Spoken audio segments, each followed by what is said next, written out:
What's up, you beautiful people? This is Gary Horn, and this is Pro Wrestling, the podcast celebrating the past, present, future, history, legacy, and tradition of the greatest sport, the one true sport of all time. That doesn't make any sense. I'm kind of stuck with that's the first part. Anyway, hey. Off to a great start. I'm really hopeful. Here to talk about pro wrestling.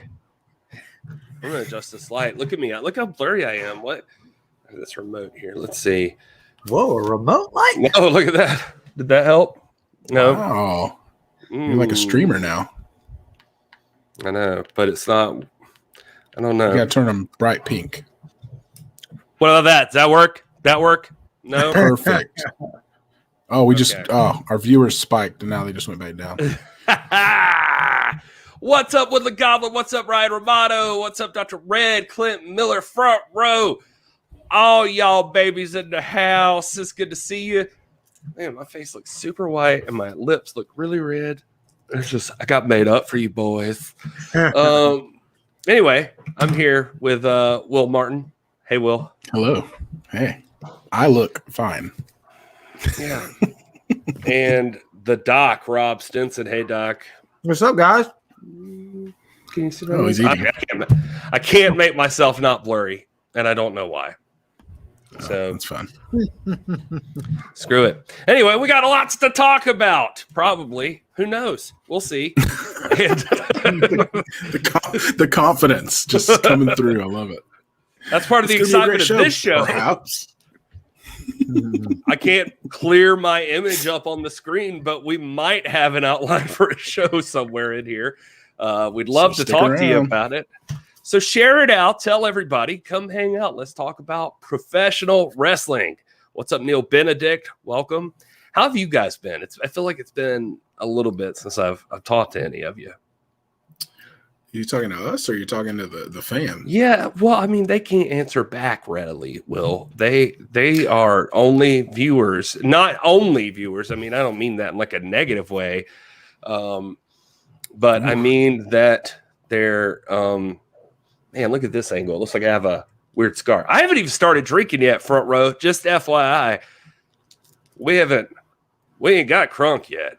This is just natural Gary, who probably should have been drinking. Looks like I got like a scar on my face. Do you want to know how I got these scars? Gary. If I've learned anything from these shows, Gary, it's that the further the show goes along and the more that I drink, the better you look. So just start drinking and then you'll look better in about 30 minutes. My image was clearing up a little bit, so that probably explains a lot there. Anyway, hey, it's good to see you guys. I was asking you guys how you've been. Dr. Rob down there. How let's do that. Rob. No, let's go to Will first. Rob's mouth looks full. Will, how are you? I'm good. Super busy. Obviously a lot going on. Gearing up for next Sunday, the return of the NWA. That's really exciting. But just living the life. Running my business. Things are blowing up, which is awesome. And just staying busy. Quick shout out from front row there to Ryan Romano, who promoted the hell out of the Nation Show anniversary last night. Rockstar status. Happy anniversary, Nation Show. If you guys are following the Nation Show. 1 year old.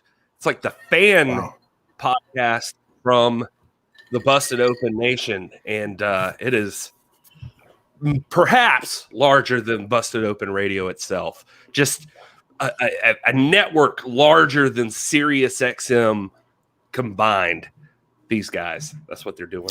Well, and I have to admit, I mean, I came on board here in the NWA fam almost a year ago. We need to figure out when the Bearded Trio first got together and have our 1 year anniversary. But I thought the Nation Show, you guys are so buttoned up and you got such a great thing going on over there. I thought y'all had been around for years. So I was shocked when I saw that it was just a 1 year anniversary. So props to you guys.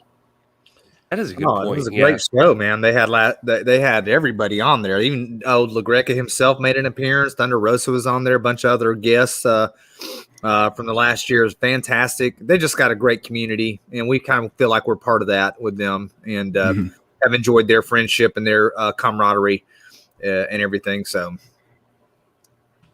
Well, so we got a lot of people in our hashtag NWA fam that are, or hashtag Wrestle fam that are out of the Busted Open Nation. So we appreciate all you guys and grateful for every one of you. And yeah, Ryan Romano is a rock star. I mean, look at this guy right now.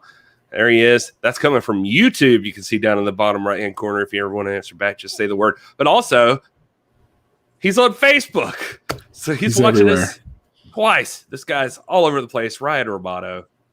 That's called boosting views, and that is the best thing you can do for a content creator. So thank you, sir. Yeah, thank you, Ryan. So what are you guys feeling the most excited about this week? The NWA? Is that what's really doing it for you? Okay. Yeah, for me, it's Raw and SmackDown.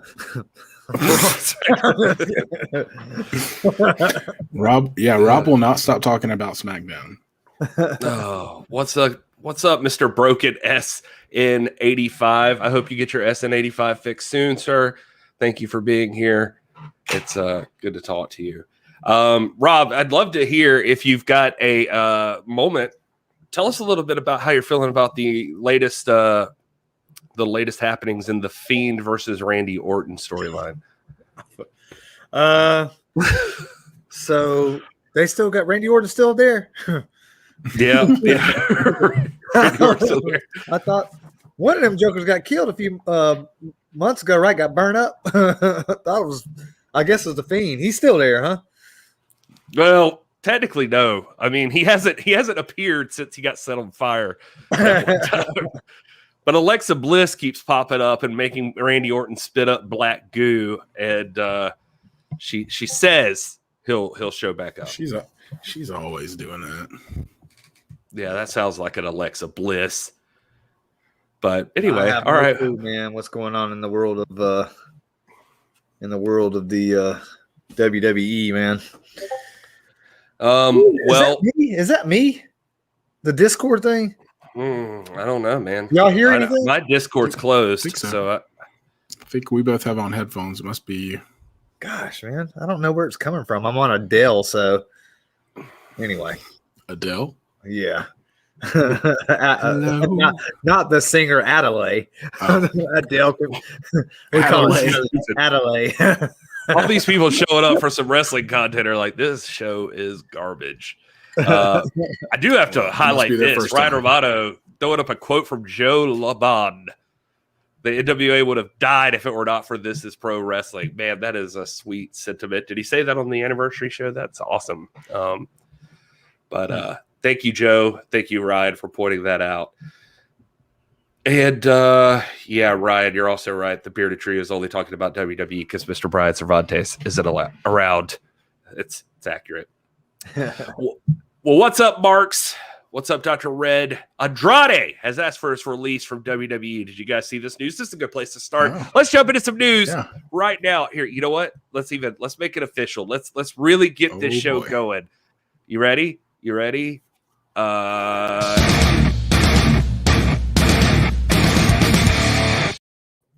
The way you know it's serious is that lightning bolt hit Dr. Red just right. That it was like, it's real now. Dr. Red's here, and it's time to get busy. So here you go. Andrade asked for his release from WWE. Now, this is Charlotte's husband, right? Like, I mean, he's got connections in the WWE. Are they married? They got married? Yeah. I know they were engaged. I know they were married, yeah. Well, I mean, maybe they're just engaged. Maybe I'm just hoping for the best out of the both of them. Maybe. Yeah. Anyway, but I heard per Dave Meltzer that request was denied. So WWE not having it. But do you guys have any thoughts about this? Just throwing it out there as the first piece of news since Dr. Red brought it up, and you know, we appreciate it. I mean, you know, add it to the list of incredible WWE talent that is not being properly utilized. You know, I think with that relationship with Charlotte, it's probably not going to happen that they're going to release him or honor that request because they want to keep it all in the family. But I mean, you know, we've kind of gotten to the point though. Here's kind of my outlook on all this is like, we've had so many people, you know, jump ship to other places that I I just feel like that they're gonna run out of room in the AEWs and the Impacts and the stuff like that, and it can't just be like a place for everyone to jump to. I think we've almost reached that point. I don't know how you guys feel about that. So my best hope would just be that maybe it's a wake-up call for WWE to say, okay, we got to start using this guy. He's not happy. Let's give him something to sink his teeth into, give him a spotlight to shine in, and he'll do it. I mean, Andrade is incredible. So, maybe that's what can come out of something like this. But, in the past, it's gone the other way, and they've punished people and stuff like that. But maybe his connection to Charlotte will help him circumvent that kind of punishment. So, yeah. I don't have anything to offer. So. Thanks, Rob. Thanks, buddy. Yeah. You heard it. Let's jump into some good stuff here. That was just a good place to start since Dr. Red brought it up. Let's talk about. Well, we're going to get to NWA in a minute. Let's talk about tomorrow night real quick. AEW's first episode of AEW Dark Elevation is taking place. So that'll be fun. That'll be interesting to see what goes on there. If you haven't seen so far, these are the matches announced. You've got Riho versus Maki Ito taking place. That's happening. You've got Skylar Moore versus Big Swole. You got Layla Gray versus Diamante. Ray Lynn from Mission Pro Wrestling fame, we know her, taking on Abaddon. You got Red Velvet versus Danny Jordan. That's going to be fun. You got a big faction match here. Dean Alexander, Carly Bravo, Brick Aldridge, and David Ali versus the Butcher of the Blade with Buddy and Private Party with Matt Hardy. That's going to be fun. Max Caster's taking on Dante Martin. Powerhouse Hobbs with Hook is taking on Brandon Cutler. Ty Conti is taking on Ashley Vox. And you've got Jungle Boy versus Danny Limelight. Ooh. So some solid matches lined up there for the very first AEW Dark Elevation. I'm not sure on all the details on this show, but it sounds like a lot of fun. Yeah, Ashley Vox, too, man. NWA alumnus there. Yeah. Makes you interested it makes you interested like who's going to show up where, like you see the news about for instance, like Slice Boogie over in the NWA, and you wonder if the Bodega is going to show up. There Danny Limelight is. He's been quite heavily featured on AEW, so it only seems like a matter of time for that guy. Featured guest on the show one night. We're very thankful to him for doing that. But yeah, Ashley Vox, NWA alum, is she coming back to Power? We haven't heard any word, but there she is on AEW. And Red Velvet, Danny Jordan, we saw on both of them have been on AEW, but Red Velvet's also been on Mission Pro Wrestling. Danny Jordan's been on Circle Squared, and Ray Lynn from Mission Pro Wrestling took on Thunder Rosa in a pretty hotly contested. I think it was a championship match those two had, and so. Pretty interesting to see all these people showing up in AEW. Glad to see them getting opportunities like this. Yeah, I'm stoked about it. What time is that? Is that 7:00? Is that what it said tomorrow? Yeah, that's right. Let me pull it back up here just to be sure. Monday at 7. Yeah, that's it. Cool. All right. Well, let's jump into some NWA news, shall we? Here we go. These are the signings that we've seen thus far. You've got Slice Boogie is joining back for the attack. That's going to be a lot of fun. And so is Crimson. Crimson's back for the attack. And Jordan Clearwater, also out of championship wrestling from Hollywood, like Slice Boogie. He's going to be joining. He took on Nick Aldis on NWA Shockwave, if you haven't seen that. And very good match. And also, Tyrus, formerly Brodus Clay from WWE, coming into back for the attack following no controversy whatsoever. And you've got Chris Adonis, formerly Chris Masters, showing up at back for the attack. Now, those are the announced talent that were officially solo announced. I guess we'll stop there for a second before we get into some matchups. How are you guys feeling about this? Will, do you have a favorite out of those that you're just it's good to see them, or somebody helps you up? I mean, Jordan Clearwater for sure. I mean, we were fortunate enough to be introduced to him during our time covering UWN Primetime Live, which was a lot of fun.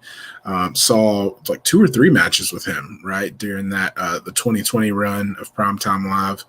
And he's a hell of a talent, man. I mean, he is, you mentioned his match with Nick on Shockwave. And, I think he's a great fit. I'm excited to see what he's going to do. I'm excited to see what direction they take it. Hopefully he can become a mainstay on Power. I think he'd be a great addition.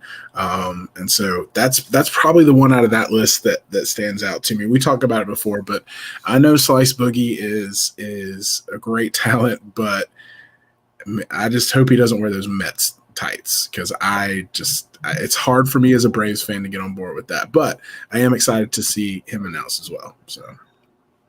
Yeah, that's the only hangover, man. Also, I was thinking the same thing about that. We're just too committed to our Atlanta Braves to let something like that just overlook that. It's right, too tough. Right.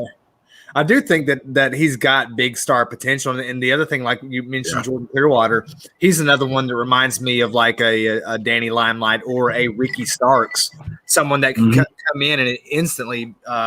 Get some big name recognition. That match that he had with Aldis on Shockwave was fantastic. I mean, Aldis to him, I mean, he looked like $1 million in that match, and really pushed the champ to his limits. And so I'm excited about Jordan Clearwater and Slice Boogie, and I just, part of me has to think that wherever you see Slice Boogie, you're going to see the other members of the Bodega at some point. So I don't know that, but it wouldn't surprise me at all, especially with the working agreement that Tony Khan and Billy Corgan obviously have. So we've seen the interaction some with Papa Esco and Trevor Murdoch, so it would be kind of interesting to see something come out of that. So Twitter's a good place to get a cue for some of that. One of the people on Twitter that was retweeting and really interactive with the NWA post, who they never officially announced except for in a match officially, was Jack Stade.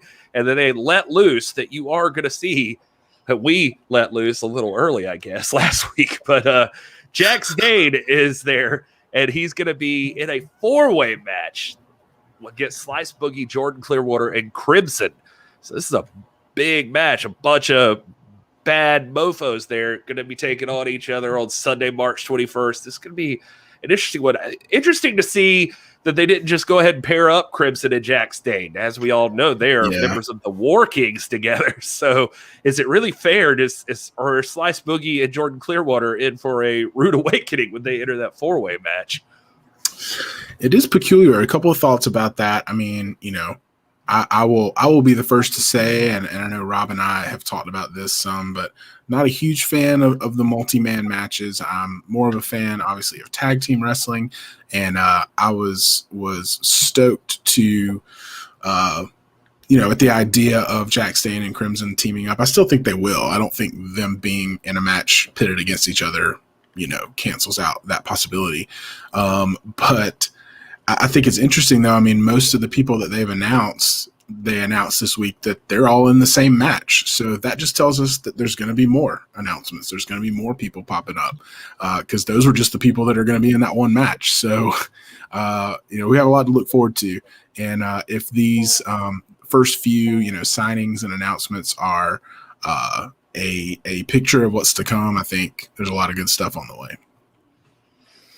Yeah. Again, like you guys, I was a little bit perplexed at why the War Kings weren't going to be paired together. And then I started thinking, man, where are they going with this? Is this going to feed some sort of narrative in which, maybe Crimson and Jack Stade don't see eye to eye anymore or something like that? But you said it, Gary. They, Slice Boogie and Jordan Clearwater are in for it, because I think there's going to be no restraining the power and wrath of Jack Stade when he gets in that ring, man. I wouldn't want to be those guys. Godzilla, man, he keeps spouting that on his social media and everything, and I'm just excited. I'm with Front Row here in the chat pointing out, honestly, just give me an NWA pay-per-view with some matches, any matches, and I'm in. That's This is for us. I mean, we're excited about all of them, so it's going to be hard for us to be too nitpicky. I think it's we'll have these discussions, but yeah, I think a lot of us here in the hashtag NWA fam are just happy to have the NWA back in general, and we're willing to give some leeway on just like throw some stuff at us in that first pay-per-view. We're already sold the second you said there was one, and we'll go from there. We'll wait on Power to really build up the storylines, basically. I think that's where a lot of us are, at least. Yeah, and I think that's the purpose of this pay-per-view. I mean, I think they're gonna bring a lot of things into focus and spotlight a lot of guys and girls, and kind of give us the framework. I mean, I was chatting with some people earlier and talking about the idea of should they have done Power first and then lead up to a pay-per-view, start off with a pay-per-view and then Power like they're doing now? I think either way, like I'm with you, Gary. I'm not going to be too nitpicky at this point. I'm just ready to be back. And it's going to take a lot at this point for me to be critical of anything, because I just want to see some NWA wrestling on my TV, some new NWA programming. And so I think this pay-per-view is going to be a great kickoff to whatever storylines end up feeding into Power. And so I'm reserving a lot of my judgment for this time next week when we're actually talking about the pay-per-view, and we will have seen it and witnessed it. So I think that's a good way to go. I'm sure that it's all going to start coming out. The big news today is I think the one that people were like, based on our Discord and everything, which, by the way, if you haven't joined our Discord, pinned tweet at the top of our Twitter, you can check that out. There's a link. You can jump in there. Lots of conversation always going on. Really proud of that Discord community, so I'll keep hammering that home here. But one of the big topics of conversation that most people were concerned about is if the NWA is coming back, one of the big things that we need to know is where's the real world's heavyweight champion, and that's Nick Aldis. And who's he defending that title against? Because it ain't an NWA pay-per-view if that real world's title does not get defended. If Sweet Charlotte's not on the line, and they officially made that announcement today, and in a match that, wow, it's I don't know. I think it's gonna twist me in a lot of different directions here, but it's been officially announced that Aaron Stevens, one half of the NWA World Tag Team Champions, is going to be taking on Nick Aldis for the NWA World's Heavyweight Championship. This pay-per-view is dedicated entirely to Joseph Hudson, a.k.a. Josephus, a.k.a. The Question Mark. Unfortunately, we lost him just a little bit ago, and so a lot of emotion surrounding this one. Even got a tweet from Aaron Stevens where, sorry for the picture here, he says, "I'm known for portraying characters at NWA Back for the Attack. For the first time, it will be just me. No characters, no frills, just Nick Aldis and I for the 10 pounds of gold. March 21st on Fight TV." So in memory of Joseph Hudson, that one is happening. Joseph's former tag team partner there, Aaron Stevens. Rob, that's gotta hit you. How do you feel about this setup for a World's Heavyweight Championship match? I'm proud that they booked this, man. I really do. I mean, we've talked in the past about Aaron Stevens being a legitimate world championship contender, and we said that when he was the reigning national champion, that put him on that pedestal in the pecking order. Obviously, I have torn emotions in the sense that I've been a steadfast supporter of both competitors, but I also like prize fighting. And for me, this is up there as a dream match. I mean, you got both guys who are among the best in the profession at what they do. And there's a lot of intensity that Aaron Stevens is going to bring. I mean, you saw it right there, just addressing the elephant in the room. Is he going to be joking around, cutting up this and that? It's like, no, man, I'm not. I'm not portraying a character. I'm just coming in Aaron Stevens this night trying to get that title. I don't think that Aaron Stevens is going to win this championship, though, man. I don't know if this is the time to make our prognostications. I think there's going to be obviously a lot of emotion in there, but I think that there's a lot riding on it for the champ, too. The champ is eager to show. He's eager to silence the critics. He's not going to come in there on and this is not like it's the first title defense of the COVID era. He's defended the title against quality opponents 4 or 5 times since the shutdowns. But he but he's eager to show on this venue, on an NWA show, I'm still the man, and he is the man. And don't get me wrong. I mean, on any given day, anything can happen when you've got two world-class competitors like that. So it's not like it's outside the realm of possibility. I mean, Aaron Stevens he would be a worthy champion for sure, but I just don't think this is going to be his day. Well, I think the big thing with this matchup is that it's nice to see it happening, and it's cool to see the opportunity given. Like Rob said, I think a lot of us are happy it's booked, but I don't think that means Nick Aldis is going to lay down for Aaron Stevens by any means. And I think that the biggest honor for what Joseph Hudson was trying to do to build the NWA up would be to have a world-class championship match. How are you feeling about this whole thing? Yeah, I'm excited about it. I mean, I think, any of us who are, well-educated in professional wrestling understand that Aaron Stevens is a world-class competitor. He's also a great performer, which is why his characters, shine so bright. But I'm excited that we're going to get to see, Aaron Stevens as Aaron Stevens, because I think it's something that everyone needs to be reminded of, that, this is a world-class pro wrestler. And so I'm excited for the match. And I mean, as Rob said, I mean, anything can happen, but I think it's going to be a situation where we see both men come out looking strong. The title is going to stay with the current champ, but it's going to be, in my prediction, just an incredible tribute, probably highly emotional to Joseph Hudson and, his contribution to professional wrestling. And I'm glad that they are giving him a spotlight in that way. There's probably not a more fitting opponent for the champ right now that could give that proper spotlight. So I think it's a good decision. It's going to be interesting to see how this one plays out. I'm sure that it's going to be a very good match. I'm excited about it. I'm with. I see Caleb Harvey in the chat talking about, and I know that Will feels the same way. Caleb, wishing that there was a tag team title match on the line at the pay-per-view. That makes a lot of sense. I was excited about seeing those titles. I hope that at least Stevens has his along with it. But at the end of the day, I guess this match does make a lot of sense given the circumstances and what they're trying to accomplish out of this pay-per-view. And you got a whole bunch of power being taped right after this. So those tag team titles are going to come back into play. I have no doubt. I like Woodland Goblin's comment there about the Flair dropping the world belt to Kerry after David Von Erich passed away. And that emotion's there. I think the difference in this case is that even though Aaron and Josephus were, a question mark in this case, were partners and really close friends, that Josephus was close to everybody. And this show is, he represented all of the NWA, and it wasn't just Aaron Stevens that lost somebody. We all lost somebody. And Nick Aldis in our personal conversations has intimated how much he respected the work and the creativity wrestling in tribute to Josephus as well, or to Joseph as well. They're all doing this in tribute to him. And I just think that, and this is a really important match. First of all, let me say that this is a very appropriate and important match. This is the match. This is the big prize fight that's going to cast us back into the reinstitution of power. This is the show this is the match that's going to bring it back.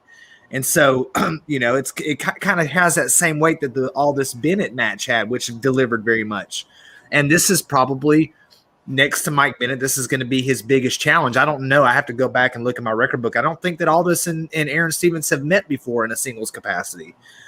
So there's not a metric, and I could be wrong about that. They've both been around for a while. Maybe their paths have crossed before. I just think that Aldis also feels, not only is he here to honor the memory of Joseph Hudson, he also has weight of, look what people have been saying. This is the asterisk reign. It's the pandemic reign. And on the first exclusively NWA show, I don't think there's any way in the world he drops this belt to anybody. I don't care who it is. I mean, Nick Aldis is going to be at the top of his game. He's got something to show also that, say what you want about the inactivity, that's inaccurate. He's not been inactive. He's not, he's not run his own show, and he's not had the training or the competition tempo that, say, Thunder Rosa has, but the situations are different. We don't know the contract parameters and the booking decisions that go into all this, is the way he's booked through NWA management and whatnot. But you cannot underscore how important this is for both Aaron Stevens and Nick Aldis. Can Aaron Stevens walk out on Sunday with the belt? Yes, he could. He very much. The streak is threatened right now. I mean, this is a serious threat to the streak, no doubt. I'm going to say it right now. But I think if I'm a betting man, I don't think there's any way in the world that Nick Aldis doesn't come out as anything less than the best he's ever been, the most prepared he's ever been. I think we're going to hear a lot more from him this week as we're leading this. Maybe he'll do an interview or something, or he's definitely going to be active on social media. But I think that this is an important match. Anything can happen. The title reign is threatened, but at the end of the day, Nick Aldis doesn't go in there and lose this title, man. Not on this platform, on this occasion. And he does it. They fight a great, clean match to honor the memory of Joseph Hudson, and I know Joseph, is going to be looking down and going to be very proud of this match, and he'll be proud when Aldis raised that hand in victory at the end of it. Well, I'm curious, Rob, just off the top of my head, I was just wondering, just for the sake of discussion, the sake of argument, has there ever been anybody that's held at the same time the NWA Tag Team Championship and the World's Heavyweight Championship that you're aware of? You've certainly had someone to hold a tag title and the TV title simultaneously. I don't know. I'd have to go back and check. I'll put you on the spot. I'm sorry. James Lawrence might be a better man to ask that. I cannot think of a situation in which. I don't think so, Gary. I'm trying to think back into the 80s, and I don't think later on in the 90s, it felt like it became like a common thing that you would see, or not a common thing, but you had a few occasions where like the world champion would end up teaming with somebody and getting those tag titles. But it feels like back in the day when these were respected titles, I'm trying to remember somebody who did this after the Crockett era. It might have happened. It might have, like during the when we had the transition from Crockett and the split and those belts have essentially become the WCW tag team titles. That might have happened, but I'd be hard pressed to think. I'm just not. What I'm doing is I'm running down my title lineage, and I don't think in my mind right now I don't see an NWA champion holding the tag team title simultaneously. I mean, you've had. World champions be former world tag team title holders and then subsequently go to hold the tag titles, but I don't know if it's been simultaneous. Yeah. I was just curious about that if you knew right off the top of your head, but anyway, this is a big match. I'm excited about this. I think a lot of people are, like that Aaron Stevens wasn't their like first thought when you were thinking of the lineup for the World's Heavyweight Championship. I'm sure that Aaron Stevens, although he would never admit it, also is aware of that very factor. But I'm sure he'll take advantage of this, and it'll be an exciting matchup. I'm pumped to see what happens. That's a great point, Gary. It's something I didn't think of until you asked that. We're always very aware of the history, particularly the history of like this particular reign. That's so historic, something we may never see again in our lifetime. 876 days as of today, the reign of Aldis, sixth longest of all time cumulative. He surpassed the great Gene Kiniski, I think, last week. But Aaron could come in there and say something like, I'm going to make my own history. There's never been someone to hold both world championships simultaneously, the tag title and the singles title. So he may feel the weight of history as well. Yeah, absolutely. Well, lots of stuff still ready to be announced. We're only a little bit out. I mean, we're like a week away from this show, from like literally a week away today from NWA's Back for the Attack. It's at 4 p.m., which is a weird time, but I'm excited. I'm sure we'll be all over this one way or the other we'll be there.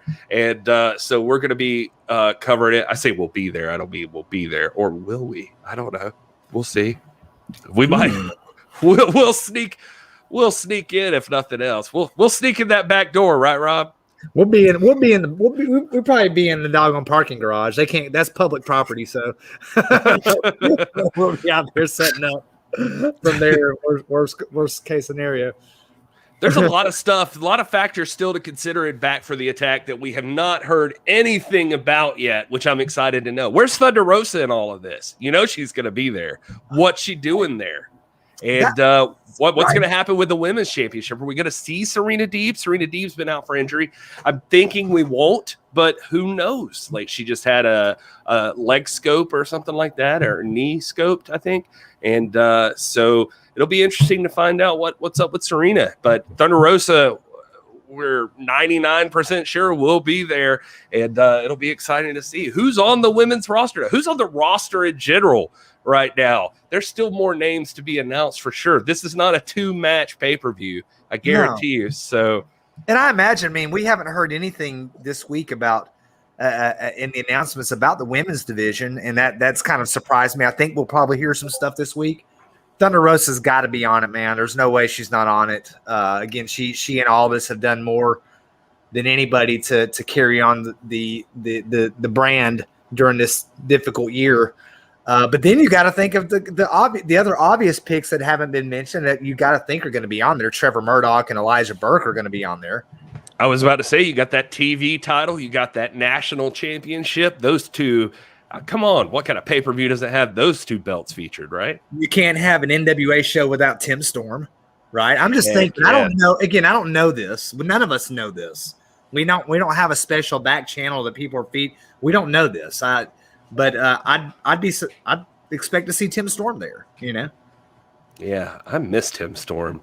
Like, I miss him. Like, he's like my uncle I just haven't seen in forever. I'm like, where's Tim? I just want to give Tim a hug and say, what's up, man? Where you been?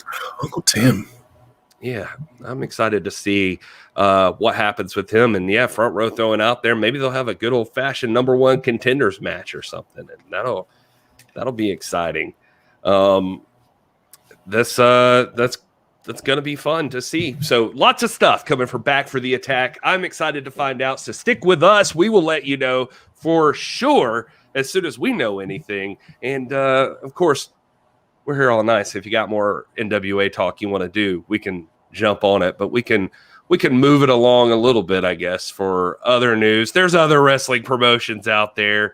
I know it's weird. Is there, though? Hey, here's a fun game.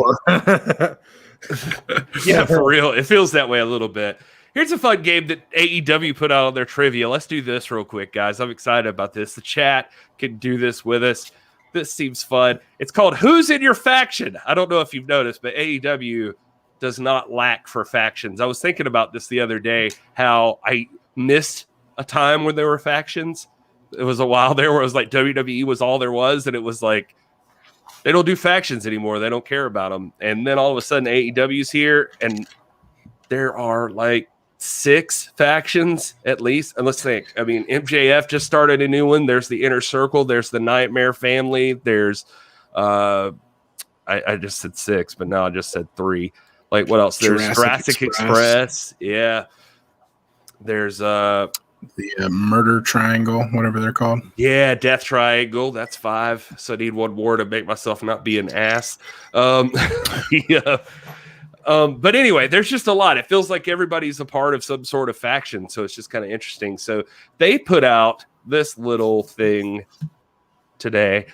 Who's in your faction? Oh. Pick your birth month, your favorite food, and your favorite color. So I did this earlier, and my faction, by the way, consists of Evil Uno and Hangman and Cody Rhodes. So that's a weird faction, but that's what I got. Yeah, I got Ricky Starks and Sting. Even if my favorite food wasn't pizza, I would say it was. So I could have Sting and then Matt Jackson. That's a weird stable. Guys, we left off the Dark Order when talking about factions. Thank you, chat. Thank you, Rock says, the Brandon. Faction of all factions. Yeah, I know. How did I forget the Dark Order? Obviously, Gary and I share the same birthday, August the 11th, the birthday that we share with Hulk Hogan. Yeah. So well, you know something, brother. How cool would it be if we found out that Hulk Hogan was all elite? William Flagg had the same birthday too. Oh my God. William Flagg. I got Evil Uno. Of those foods up there, I gotta say, I guess probably I'd be most partial to either.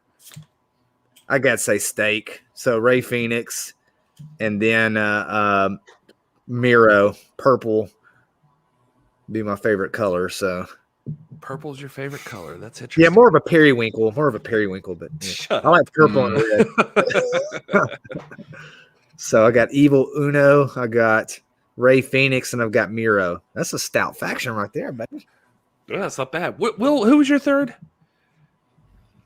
Matt Jackson. You just had a birthday on the 13th, by the way. Yeah. How about that? Yeah. All right. Well, we'll see in the chat. We got Brendan's got Darby Allin, Jungle Boy, and Miro, and Chris Johnson's Sheeta, Jungle Boy, and Cody Rhodes. Look at that. Neil's got Evil Uno, Lance Archer, Matt Jackson. It's excited stuff. Ryan Romano shares a birthday month with Thunder Rosa. Of course he does. Of course you do, man. Of course you do. Dr. Red says he's got Colt Cabana and Jade Cargill. Dr. Red does. Wait, where is Colt? Dr. Red not revealing. Oh, -1. I see there. I was about to say, Dr. Red's he's like not giving you that birth month. So Dr. Red is -1, Colt Cabana and Jade Cargill. So nice. Yeah, we're with Front Row. Y'all smash that like button if you're new here. And so anyway, I thought that'd be fun to look at real quick. I just interesting thing they threw up. Here's another interesting twist that's happening in the wrestling world right now. If you guys missed out, Impact Sacrifice just happened this yesterday. If you guys missed out on that, and Rich Swann retained the Impact Championship against Moose. Got a slippery little pin up on Moose and unified the TNA Championship. They agreed to put them both up, and Rich Swann is officially the Impact World Champion, and they've officially announced that at Impact Rebellion, it is title for title. Rich Swann will be defending the Impact Championship. Kenny Omega is defending the AEW World Championship. Wow. Saturday, April the 24th. This is an interesting turn of events. How are you guys feeling about this? Rich Swann and Kenny Omega. Do we unify the AEW and Impact Championships here?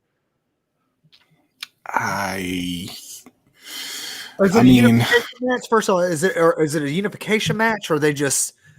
I mean, all they've said right now is this: title for title, or title versus title. Because you think back like to when like say Mike Tyson. Yeah, Kenny can hold both.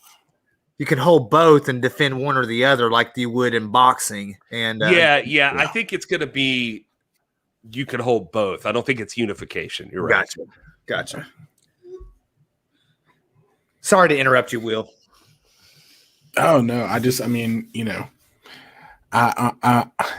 I'm shocked and not shocked that Rich Swann won, and this is not meant to be any shade on Rich Swann. He's great, but Moose is just top of the ladder for me, and I just don't think they would have.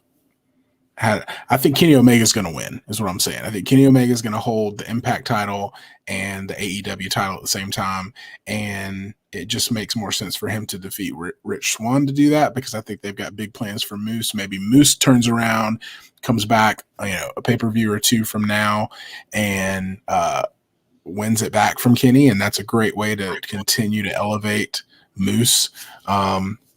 So I would predict that's the direction they're going. Not to get ahead of ourselves, but I think that's why that happened. My man front row will appreciate this. I mean, it's like how lucky we are to be alive right now to see all this stuff going on and all this cool stuff that would have been unthinkable 2 years ago. You know what I mean? Where these major promotions are having their flagship representatives, their champions, defend against other promotions champions. It's just it's a great time to be alive. And I see the comment from my man James Lawrence doesn't think Omega is that good. I think Omega's one of the best in the world, man. I think there's probably only one better, and that would be that'd be Aldis. So I'm cool with it, man. I'm cool with them having putting on a show, and let's see what happens. I mean, would I bet that Swan wins this? Probably not. I mean, I think that Omega's just the personality. He's got Don Callis behind him, there to pull some strings, and I think he's one of the hottest commodities in the business right now. But again, Rich Swann, if you can beat Moose, you can beat anybody. So we'll see what happens. I just think it's cool, man. It's one of those things, though. I mean, like, I agree. I don't think anybody else besides Kenny Omega, in terms of promotions, is going to hold that belt.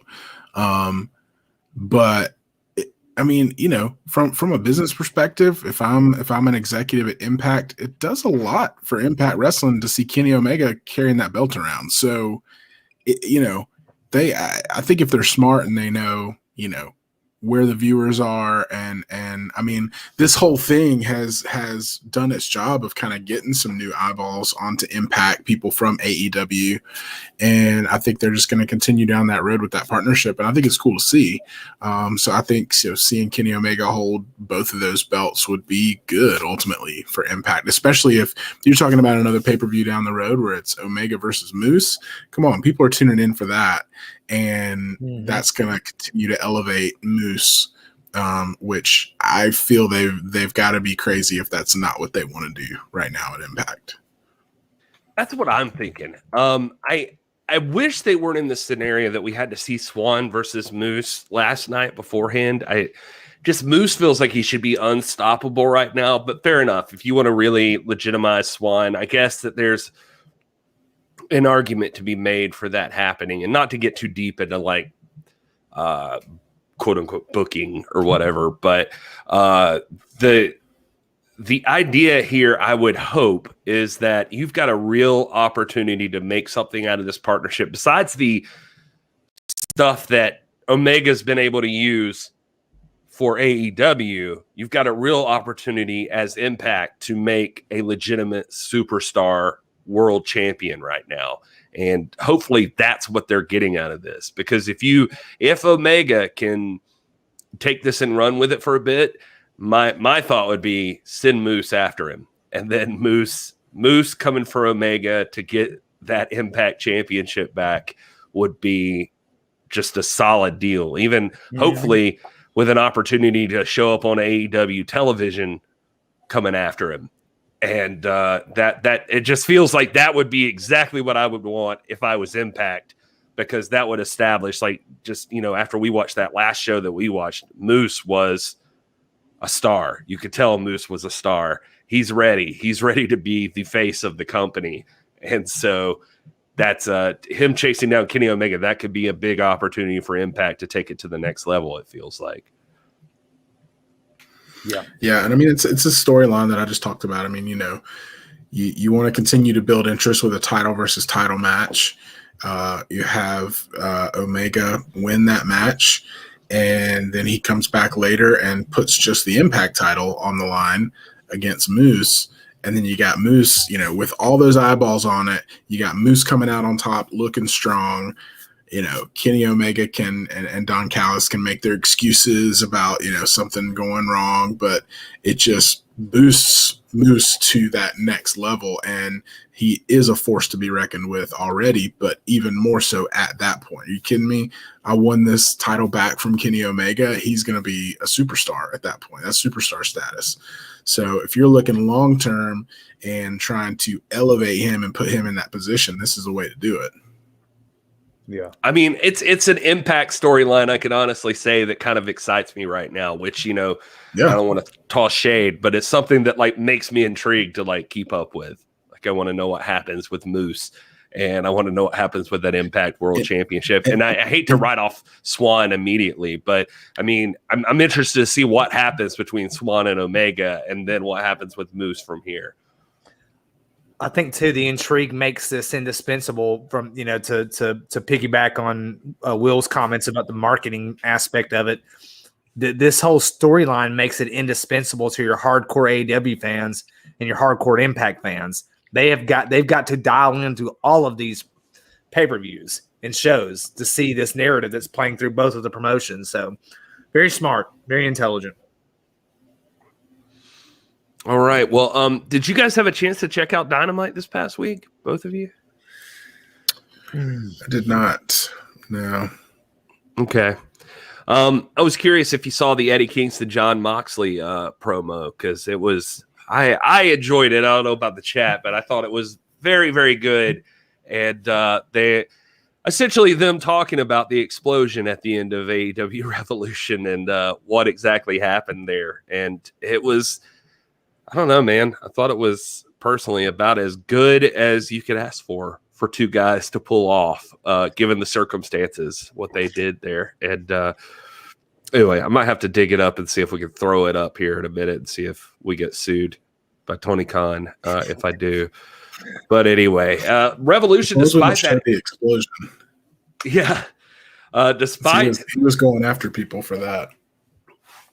He was. I did see that. I've seen some interactions online where some folks have had that issue. And but despite that explosion, Revolution ended up with 125,000 pay-per-view buys. So I think that's their largest amount so far. It grossed somewhere around $5 to $6 million, somewhere in there for them. So good for them. They did well with this one. AEW's steadily, I think, pretty much overall kind of grown. They had like a big one out of Double or Nothing that one last year in May. But other than that, this is their biggest. I mean, this is their biggest overall pay-per-view they've ever had. So it would say to me that there's something about the spectacle, I guess, of the exploding barbed death match. I mean, I saw some stuff on, for instance, The Observer, where they were having a poll asking people, why did you buy this pay-per-view? And there were votes for Sting and Darby versus Cage and Starks. There were votes for there were outliers basically, but then the majority of votes were the John Moxley Kenny Omega match. That was the reason people bought that pay-per-view. So I'm curious from you guys, just thinking about this right now, what do you think? I mean, given this was their biggest pay-per-view of all time, most people tuned in for this show and are saying, I mean, at least according to that one poll, for whatever that means, that it was because of this match. Do you try this again at any point? Do you give it another go and see if it does the same thing? Maybe not right now, but like a year from now? Maybe. For me personally, that's not why I tuned in. I would have been of the camp that tuned in for Sting and his return to the ring, and the big talent announcement. I mean, they were pushing that narrative for a week after Paul White, came out and talked about it. So for me, it was kind of a FOMO thing. It's like I wanted to see as it happened, like who it was, and so that was honestly more of a draw. I knew that was going to be the main event, but I wasn't really hopeful that match was going to blow me away. So if it was me, I maybe hold off on doing more stuff like that, but that's just my preference. Yeah, I'm probably not the best to ask either. I did not tune into it. I watched it after the fact. The only reason I really watch AEW is for Thunder Rosa and for Eddie Kingston and the NWA alumnus and stuff that show up there. So, and I like Moxley. I respect him. I like Kenny Omega. I think he's entertaining to watch. I'm not as hard on him as my man James Lawrence is and all that, but I just I don't like that kind of match, man. That's not my taste. But again, that's just my perspective. You got a lot. Obviously, there's a lot of people that is their taste, and that's cool. The world is plenty big enough for me. Give me my prize fight, man. That's what I want. Gentlemen's rules. 2 out of 3 falls, maybe a cage match if we want to get really crazy. But that's probably as crazy as I like to get. Well, I'm gonna do this, and we'll see how this goes. Let's see. I'm gonna share my screen, and I'll let you see it. Let's see. Can you hear this audio? I can't hear it. No. Okay. All right. Hold on. Let me fix it. Sorry. We're live. Screw it. I'm gonna show it to you. But Sorry. Here we go. Share audio. That's how you do it.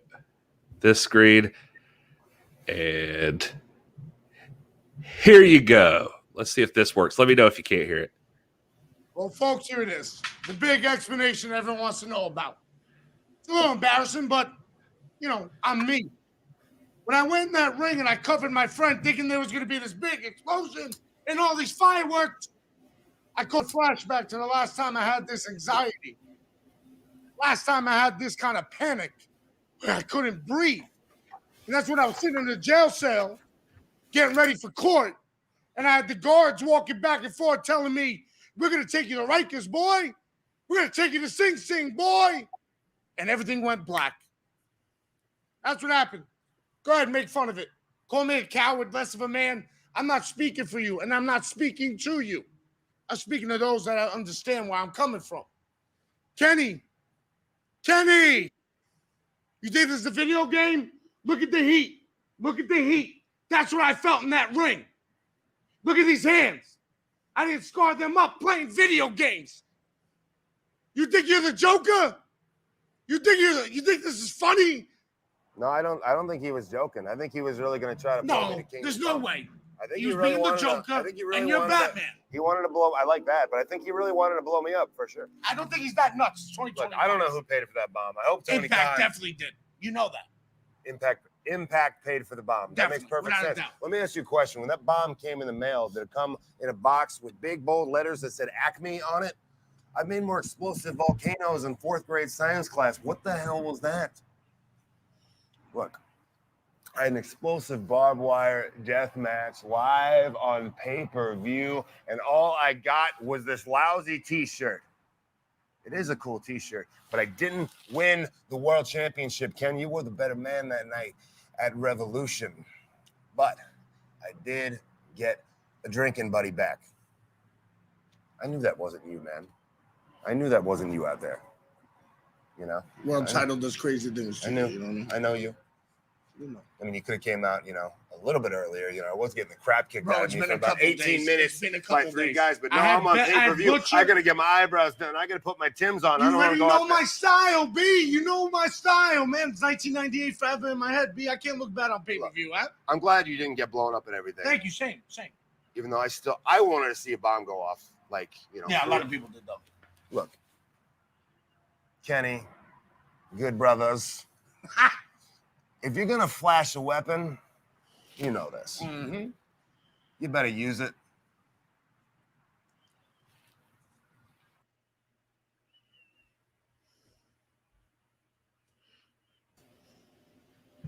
Anyway, that was it. Hope you guys loved it. Yeah. Whoa, what is that? What's happening? It said it stopped sharing. It kind of ended abruptly, so I was kind of like, "Oh, okay." Yeah, that was my first time seeing that, and I mean, that's the best they can do. I mean, when Eddie Kingston talks, I am engaged. And like, he can say anything at this point, and I'm like, yeah. So I think that was the way to go. Definitely having them address it. I'm glad they addressed it. I'll say that. I'm glad they didn't just try to like act like nothing happened. So at least they're addressing it. They're turning a storyline out of it, and we'll see where it goes. I mean, I like Moxley and Eddie teaming up. I think that's going to be very dynamic. So I'm excited to see where that goes. Would love to see maybe them. I mean, they mentioned the Good Brothers. Be cool to see a Kingston and Moxley versus the Good Brothers match. Could you guys imagine? That would be incredible. I think it'd be fun, man. Yeah. I love hearing Moxley and Eddie promos. They're my two favorite promos, possibly in Impact. So, or in Impact, God bless them, in AEW.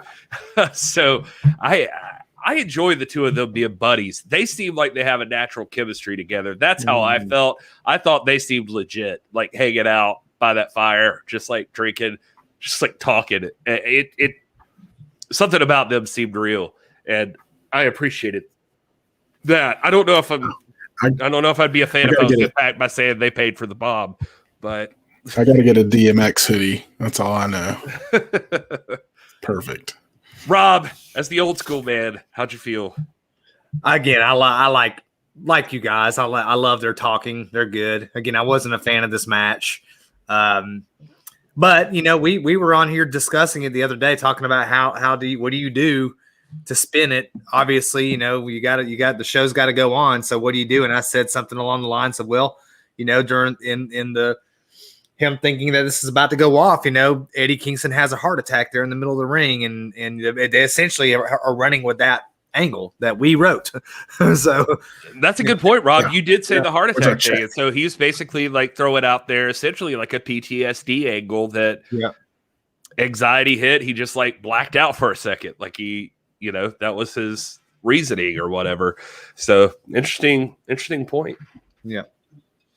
And nobody can communicate that like Eddie Kingston. Like the way he communicated that, talking about sitting in a jail cell. Come on, nobody could have given it that kind of presentation. So it's the right move.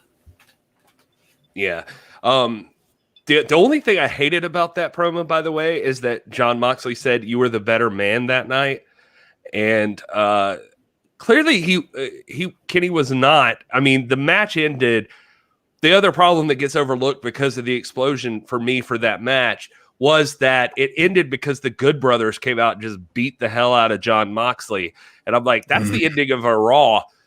Just to be honest with you, this is coming from a guy who has no hate for AEW. I'm not James Lawrence over here. I'm not like in the chat just talking trash about AEW. Like, I'm okay with AEW for the most part, but I will throw in there that, I mean, I do hate that it went that long, and that was going to be the ending, even assuming the explosion. Maybe they were just like, well, we got a big explosion. We can wrap it up this way, or whatever their thought process was.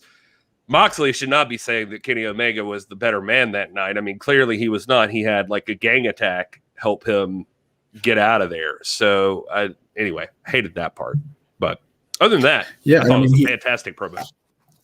And that was his first defense, right? Kenny's first defense of that title since he won it. I mean, yeah, maybe. Was it? Or was it like, did he defend against like Ray Phoenix when they fought and stuff? I feel like he defended against Ray Phoenix and stuff. I think he's defended it. Maybe. Hey, I got to point out that our man, I think Ryan Romano up top asked something about copyright disputes. So if we put this up, and like, to answer your question, yes, we've already been hit. Oh, right now we've already been hit. Yeah. Facebook has added an ownership link to our live stream. Well,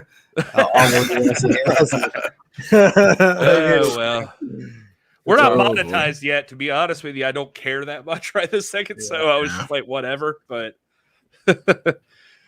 till we get to 1,000 subscribers on YouTube, it's not monetized, and I don't even know what we'll start caring. Yeah, then we'll start caring a lot. But then we'll have to start dealing with a lot of crap that Rob Stinson's posted in the past. It gets flagged. I'm just saying, like, just Piper's notes and everything else. Yeah, true. That's true. Well, that's all right though, man. We beat all those. We even beat Vince one time, didn't we? That's right. We disputed some WWE stuff and won, or they backed off at least. So we made legal history. Legal history. These guys, top dogs, top guys. Yeah. No, but even our history episodes have been getting flagged for the music I use for the intro and exit. And I have license for that. I just had to dispute all of those episodes the other day and provide the licensing information. I got to say something about that. For some reason, man, I don't know if you looking at the thumbs up and thumbs down on the YouTube version of these.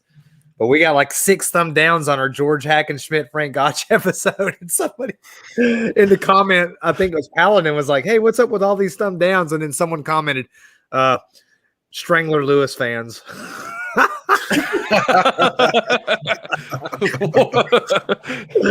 awesome. Yeah. If you guys have not been checking out our history of pro wrestling episodes, I hope you will, because I swear we're having a blast making them. And we're trying to right now. I mean, we're going to deep dive into like actual people from pro wrestling, but over on the podcast feed and here on the YouTube, they're up. We're just taking you through a framework of the timeline of professional wrestling from where it very first started, just rough summarizations of getting us to here where we're at now, like just so people know kind of historically the path that professional wrestling took in life, I guess. But we're having a good time. But yeah, the latest episode is focusing on Frank Gotch and George Hackenschmidt and their feud. And so it's been a lot of fun, man. And so, yeah, apparently some of Strangler Lewis fans have been trolling us, I guess. I'm gonna tell you, please do watch. I mean, we are having a lot of fun. We're really proud of this project that we're doing, man. I mean, we're trying to provide something that's really educational, that's gonna, inform you, but also entertain you. It's funny, man. We always see we have these guest appearances from legends of the ring. I mean, guys like the Masked Marvel and William Flagg and Frank Gotch have all made appearances on our show. It's fantastic. It's great. I'm really proud of it. It's one of the best things we've done. Chris Johnson betting that it was salty purist fans not liking the jokes, but I was entertained and informed, and it was awesome. James Lawrence at least loved the Gotch Hackenschmidt episode. So thanks I hope you guys like them. Yeah, obviously there are, there was a video at the time, so you got to do the best you could do with what these gentlemen might have sounded or acted like. So we're making our best guess, and hopefully it's historically accurate. For William Flagg. Oh my gosh, it's perfect, man. And I get it. Yeah, purists liking the jokes. I mean, come on, guys. I mean, it's like, I know they're out there like this is sacred, and it is sacred. Don't get me wrong, but it's not like anything that these guys themselves can't look at lightly. I mean, you're looking at a business that's given us exotic Adrian Street and Gorgeous George and the Nature Boy Buddy Rogers. These guys would eat this stuff up, man. They would love it. I mean, it's wrestling. Sometimes you gotta not take yourself too seriously. It's fun. It's performance art. So there you go. Hey, Mark's in the chat. Oh, snap, man. What's up, Mark? What's good? You know what it is. You know what it is. Question of the day. You already What's know up, what Mark? It is. We love that guy. He's been supposed to be on the show a couple of times. We'll have to get him on here again. Have we ever considered covering a little bit of New Japan Pro Wrestling? 100% we have considered covering New Japan. We're all three interested in New Japan Pro Wrestling.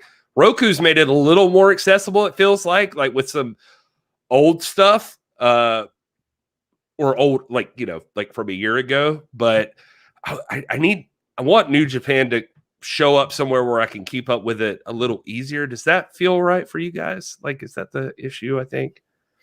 Yeah, I'm the same. I'm super interested. I want it to be accessible, and I know they have the subscription service, New Japan World and stuff like that. It's just, man, I mean, we are in a great time where there is so much pro wrestling. NWA is coming back, which will always be our first love.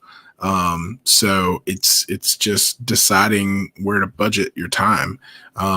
So I'm hoping that at some point I can free up enough of a mental and actual time to get into it more, but it's definitely high up on my list. Yeah, I mean, we're tonight is the 22nd. Let's see, 1999 was 22 years ago, right? So 22nd year anniversary of Naoya Ogawa's world championship win over Dan the Beast Severn to end the third longest NWA title reign of all time. The Japanese inheritance and legacy and tradition is unmistakable. It's so important. There have been 9 Japanese world's heavyweight champions in history to carry the NWA title. All Japan and New Japan both have roots, ultimately in guys like Tatsumi Fujinami and or Antonio Inoki and Giant Baba, Shohei Baba.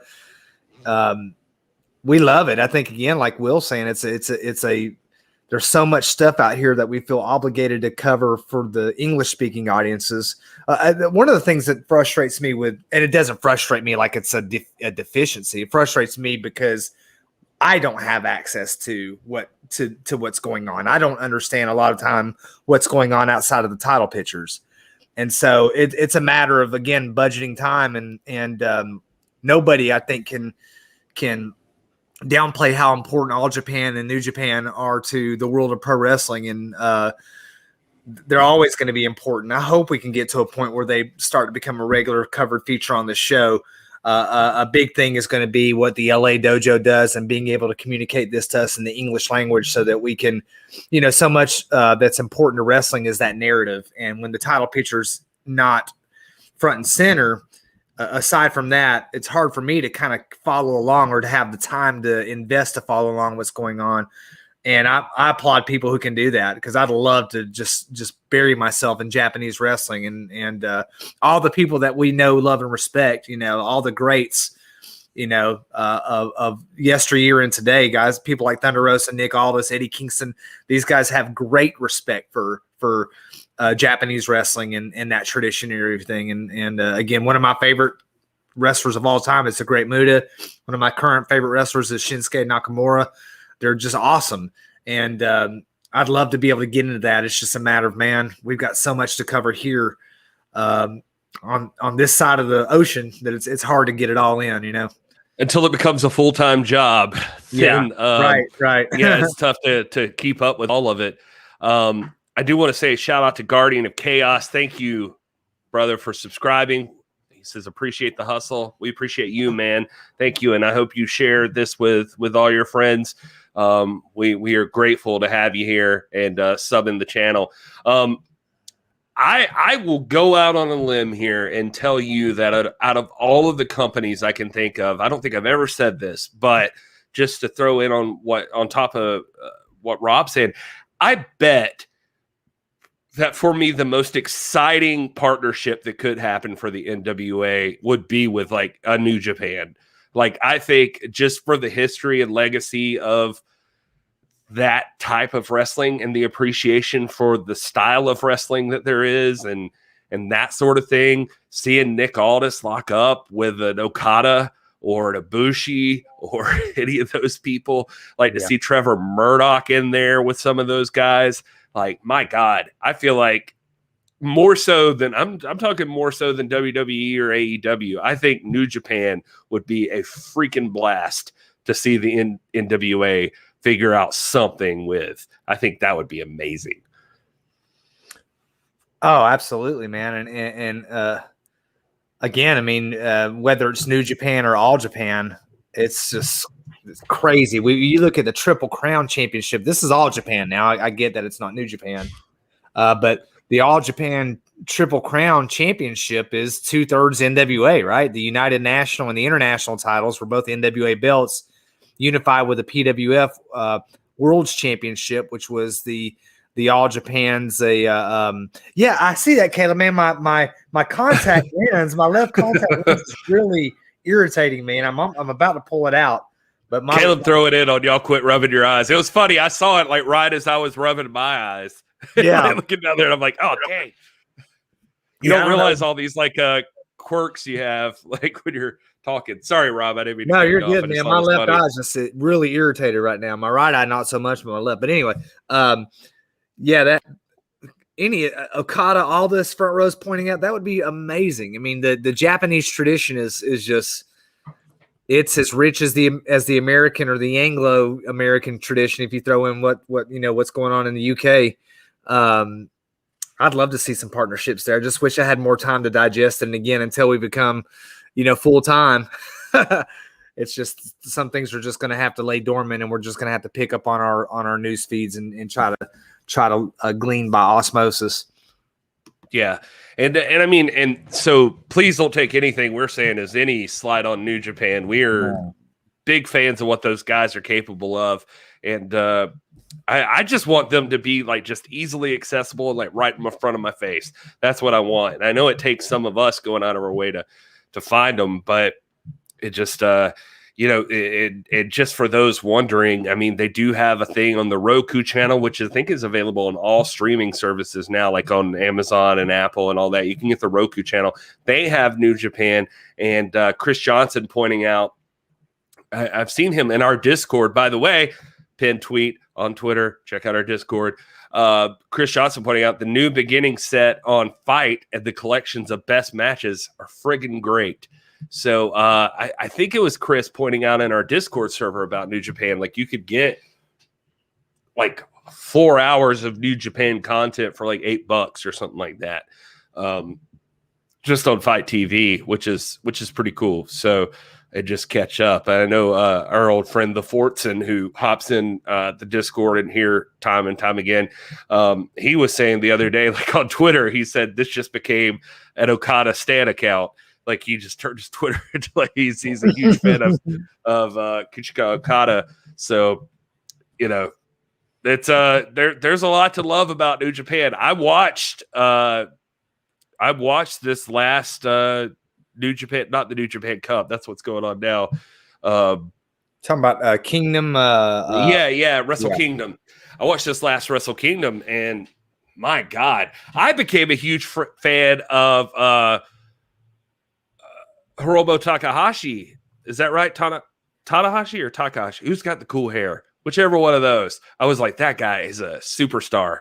And anyway, so got nothing against New Japan Pro Wrestling. And most of those guys, I mean, you look at like a guy like the Great Muta or Naoya Ogawa. Most of those guys are legit combat artists, in the martial arts. Most of them have training in judo or some form of martial art. They bring that skill set to the ring with them. They're all legit, man. All of those guys. You've got some of the greatest talent in the world in Japan, whether it's in New Japan or All Japan. And Willie Bowen saying NWA Pro Wrestling should be affiliated with All Japan. I 100% agree. There has been that long tradition and that long association. And even if you look at the Triple Crown belt basically unified the main plates of all three titles. So you've got the PWF belt up front, and then you got the two NWA championships on either side, the United National Championship and the International Championship on either side. So even to this very day, you have two NWA titles that are represented on the Triple Crown belt itself. It's amazing. They've got a great legacy. And of course, the founder of All Japan was Shohei Baba, who is a 3-time former NWA World Champion. Antonio Inoki, much respect for the NWA and that history and legacy. So yeah, any partnership between the NWA and All Japan is something that I'm preferential to, but throw New Japan in the mix, man. Fantastic. Of course, Great Muta is the current NOAH champion. And I'd love to see a partnership there as well too. I know they'd be up for it. I did see a comment that Muta made. I don't know if you guys remember that about title versus title matches. And he mentioned a comment that he would prefer to focus on the respect given to the singular title that he holds at the moment, rather than to try to make it a title versus title type thing. So I don't know if he'd be up for it. per se. But Muta, no doubt, he's a former NWA champion. He respects the history, legacy, and tradition of the greatest promotion ever. And to quote Gary there, and any of those partnerships would be phenomenal. Will, do you feel better? How do you feel? I feel good. I feel relieved. Oh, I'll take my potty break. All right. Well, I will say this. We are after hours, so I feel like we're safe to talk about a story that I really wanted to get into today that has just been blowing my mind. Wait, Rob, what is that face for? I don't know. I'm like, where is this going? I'm going to. I was like, well, there's two things that both involve AEW and Jim Cornette, and and, I'm excited to talk about them. I was just explaining to my friends earlier today. We recorded my other podcast. If you guys don't follow it, it's Cinema Shock at cinema_shock. Shameless plug. Anyway, we talk about movies. Well, there's a girl that talks about movies. I stumbled upon her talking about that stuff. I'm trying to get really close to the camera, hoping that it catches me again, and then I can come back. And I don't know. Screw it. I don't know how to stay in focus. I'm sorry. Anyway, her channel is called Girl on Cinema. She's recently added another channel called GOC Wrestling, because on top of films, she started talking about wrestling, and she has been quite critical of AEW. She's really going off on it. And AEW, she's been in a war with Tony Khan. I don't know if you guys have been following this, but she got demonetization of her videos. And she's dealing with, she's dealing with a different platform than us. She's like over like 4,000 subscribers. And so, so she's not like one of the big dogs of YouTube, but she's bigger than us. And she it's been posting these AEW videos, and like she'll have like titles like "Why AEW Sucks So Bad." And she is obsessed with Jim Cornette. Like, she loves Jim Cornette. And she thinks, and this is like, and it's not who you'd think. Like, and I mean this with all due respect. Like, it's not like a person our age. This is like a 20-year-old girl who, like, a really cute little 20-year-old girl. And she's just obsessed. She's become casual fan, and she's made lots of enemies already. She likes Jim Cornette, and she calls him dad. She's like, Jim Cornette's my dad. And then she's talking trash about AEW, and all of a sudden Tony Khan has been like, they've been demonetizing her videos and attacking them. And she's posted, she's firing back saying like, well, wait a minute.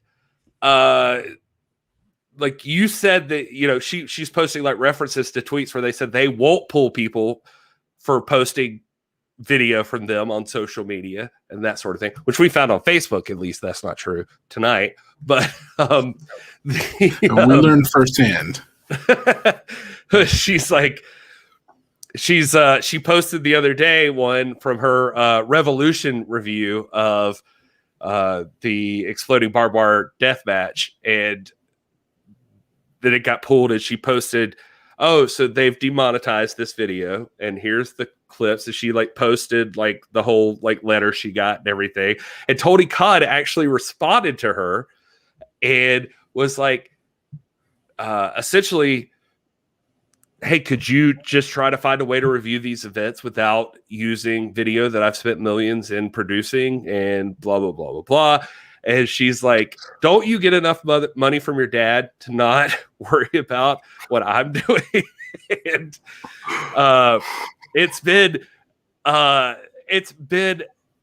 blast to watch on Twitter. If you haven't seen this, Girl on Cinema and Tony Khan, and now Jim Cornette has officially joined the fray, and Brian Last, his co-host. And Brian Last jumping in with, hey, don't you like claim to be like some huge tape trader? How many millions of dollars worth of copyrighted material do you think you traded back in the day, back through the mail? And then Jim Cornette jumping in with, oh, hey, man, how about you don't produce stuff that sucks? And this young lady will not feel prompted to talk about it. and it has been the biggest amount of drama on Twitter between all of these people, all prompted by what I can assume is a early 20s young lady who is obnoxiously funny. Like she's become funny to me. The first time I saw her, and the third, fourth time I saw her, she was annoying. But now I've started to appreciate them. Like, this girl is just stirring the pot like nobody else. It's kind of funny. But anyway, what's her name? Can you mention her name so we can? I don't know her name. I just know her as Girl on Cinema.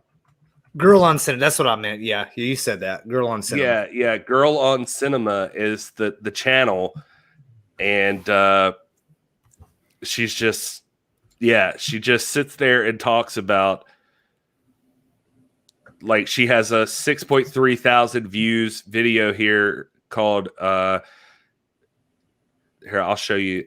You know what? We'll promote her right now real quick. I'll just share it here. Here it is. This is her.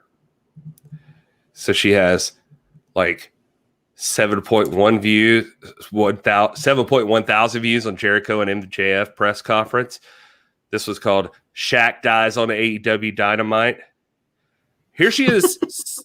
Jim Cornette is wrong about Riho. She defends Riho. But yeah. But she also does movies. Sorry, Dad. Oh my gosh, that's hilarious. Every 1,000 subs, she does a rap video. So you can see this one here, 1K subs rap video. So she does that, and so she it's something else. She's fun. It's obnoxious, but it's fun. It's quality. Yeah. The other thing, Screen Monkey saying Tony Khan can eat a bowl of turds. That's just funny. Yeah, I had that up there a second ago. You missed it. Anyway, James Lawrence, you'd love her. She anyway, but let's talk about what Paladin's talking about here. Miro wants to spank his booty. That is accurate. Jim Cornette, if you didn't hear, and I did because I had to hear Jim Cornette rail on AEW Revolution. I had to hear his podcast on that episode. And apparently during that episode, he said something along, let's see, on the Jim Cornette's Drive-Thru podcast, this is from Wrestling Inc., so I'm going to read some of this. He said Jim Cornette got the attention of Miro, Kip Sabian, and Penelope Ford with some comments specifically about them. This is a quote from Jim Cornette. This is for our After Hours audience. He's being allowed to be himself, and he is obviously a complete effing goof. He has no idea how to get over, no idea what got him over for a little while before in the other company. He does this stupid shit and obviously is enjoying himself doing it. He was paired with a kid that looks like he's in middle school, and his word he uses here, and his slutty girlfriend. To have a feud with a guy that sticks his hands in his pockets and another guy who looks like he cuts his hair with a pencil sharpener. Job guy, underneath talent, all the way, and he has embraced this. So that is where Jim Cornette went with that. And Miro responded on Twitter to this whole thing and said he added straight to Jim Cornette, if you call Penelope a slut again, I will come like God's wrath on you. You understand, I will personally drive to your basement. And so this has started another, if you just want to, sorry guys, I don't know how often we want to delve deep into the drama of these sorts of things, but it's become a whole thing. And I guess I've got nothing better going on in my life than to look at this stuff and follow along. But basically, till Sunday and we get NWA back. Yeah, this is what we're reduced to at this point. Yeah. Sabian throughout, we don't have to worry about it. He's definitely going to die at some point soon. Then we can all like dance. We can have a celebration. That will probably be one of the first times on the internet that I will post something like a celebratory post, you know? And I mean that. I'm not even joking. I'm deadly serious. I cannot wait for that man to die. So thank you, Kip Sabian. And then Penelope Ford also shot back and picked on some of the stuff that Jim Cornette's been throwing out with, like their swinging ways with him and his wife. And then it turned into Jim Cornette coming back with, Bluto, somebody that's known me for a while better sit you down and tell you why you're making a drastic error trying to joust with me before I make you wish you never tried to learn English. You're a toothless lamb about to piss off a wolf, and I just want you to be aware of your peril. And then later goes on to tweet, F it, this is too good to pass up. Somebody tell noted video game nerd and Popeye villain wannabe Miro that I'm not going to waste this tongue lashing in pieces on Twitter. It'll come this Tuesday on the Drive-Thru podcast, and it will be glorious. Don't tell Penelope. And, there it is. It's a word, man. It's a word. It's a word. It is. That's. I'm glad you said it. Yeah, somebody said something about Miro to him, and says somebody calling a well-known wrestling legend a mark, claiming everyone that doesn't like you lives in a basement, only working in sports entertainment company, yet claiming to be an expert on wrestling, is Miro turning into Ryback. And Jim Cornette did reply back to that one, saying, no, he's not even that talented, just a great value brand Ryback on a generic brand show. And yeah. Anyway, he goes on a little deeper, getting real rowdy with this post. I'm not gonna give him the last one that he posted about Penelope Ford because he's just getting dirty now. But Jim Cornette and Miro headed for a one-on-one showdown somewhere soon. Probably not, but at least tune in to Tuesday's Jim Cornette Drive-Thru if you want to hear Jim Cornette rail on this situation. But all right, I've rambled enough about this, I guess. Yeah. This is for me. This is where wrestling becomes not fun anymore. So I tend to stay away. I mean, for me, wrestling is entertainment. It's an escape, and man, we get so much of this negativity in, the quote unquote real world that I just don't care for it in my wrestling. I want to follow storylines. I want to follow, I want to have my own preferences. If I don't like something, I don't have to watch it. I don't need somebody else telling me, their opinion on everything. And especially when it's not going to be done respectfully. I mean, all parties involved in this entire conversation cross lines, in my opinion. And it doesn't matter at this point. We're not children. It's not who said what first. It is, let's be professional. Let's not call people sluts and wish death upon people. That's to me where wrestling goes from being a great piece of performance art and competition to just more crap that you have to sift through on Twitter every day. So, I don't take sides on anything like this. I just go wrestle. And, Jim Cornette, just go do your podcast. I mean, that's kind of his thing. It's fine. Like, you can listen to him or not. But when everything the lines start to get blurry like this, I'm just kind of like, I throw my hands up and I'm like, I'm out, It's weird when it turns into calling people sluts and wishing for people to die. That's when I tune in. It's so odd. It's like when I turn up, I'm like, all right, let's do this. No, I'm with you, Will. I hate Chris Johnson saying it. Well, say what you will about him. Cornette, the man, has a way with words, and that's what made him a lot of money in the past. And he's been great on the mic.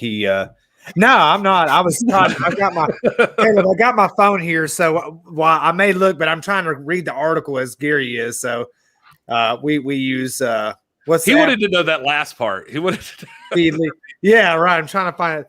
I'm like I'm Jared Fritz, man. So positive. Why can't everybody be like that? You know what I mean? Right.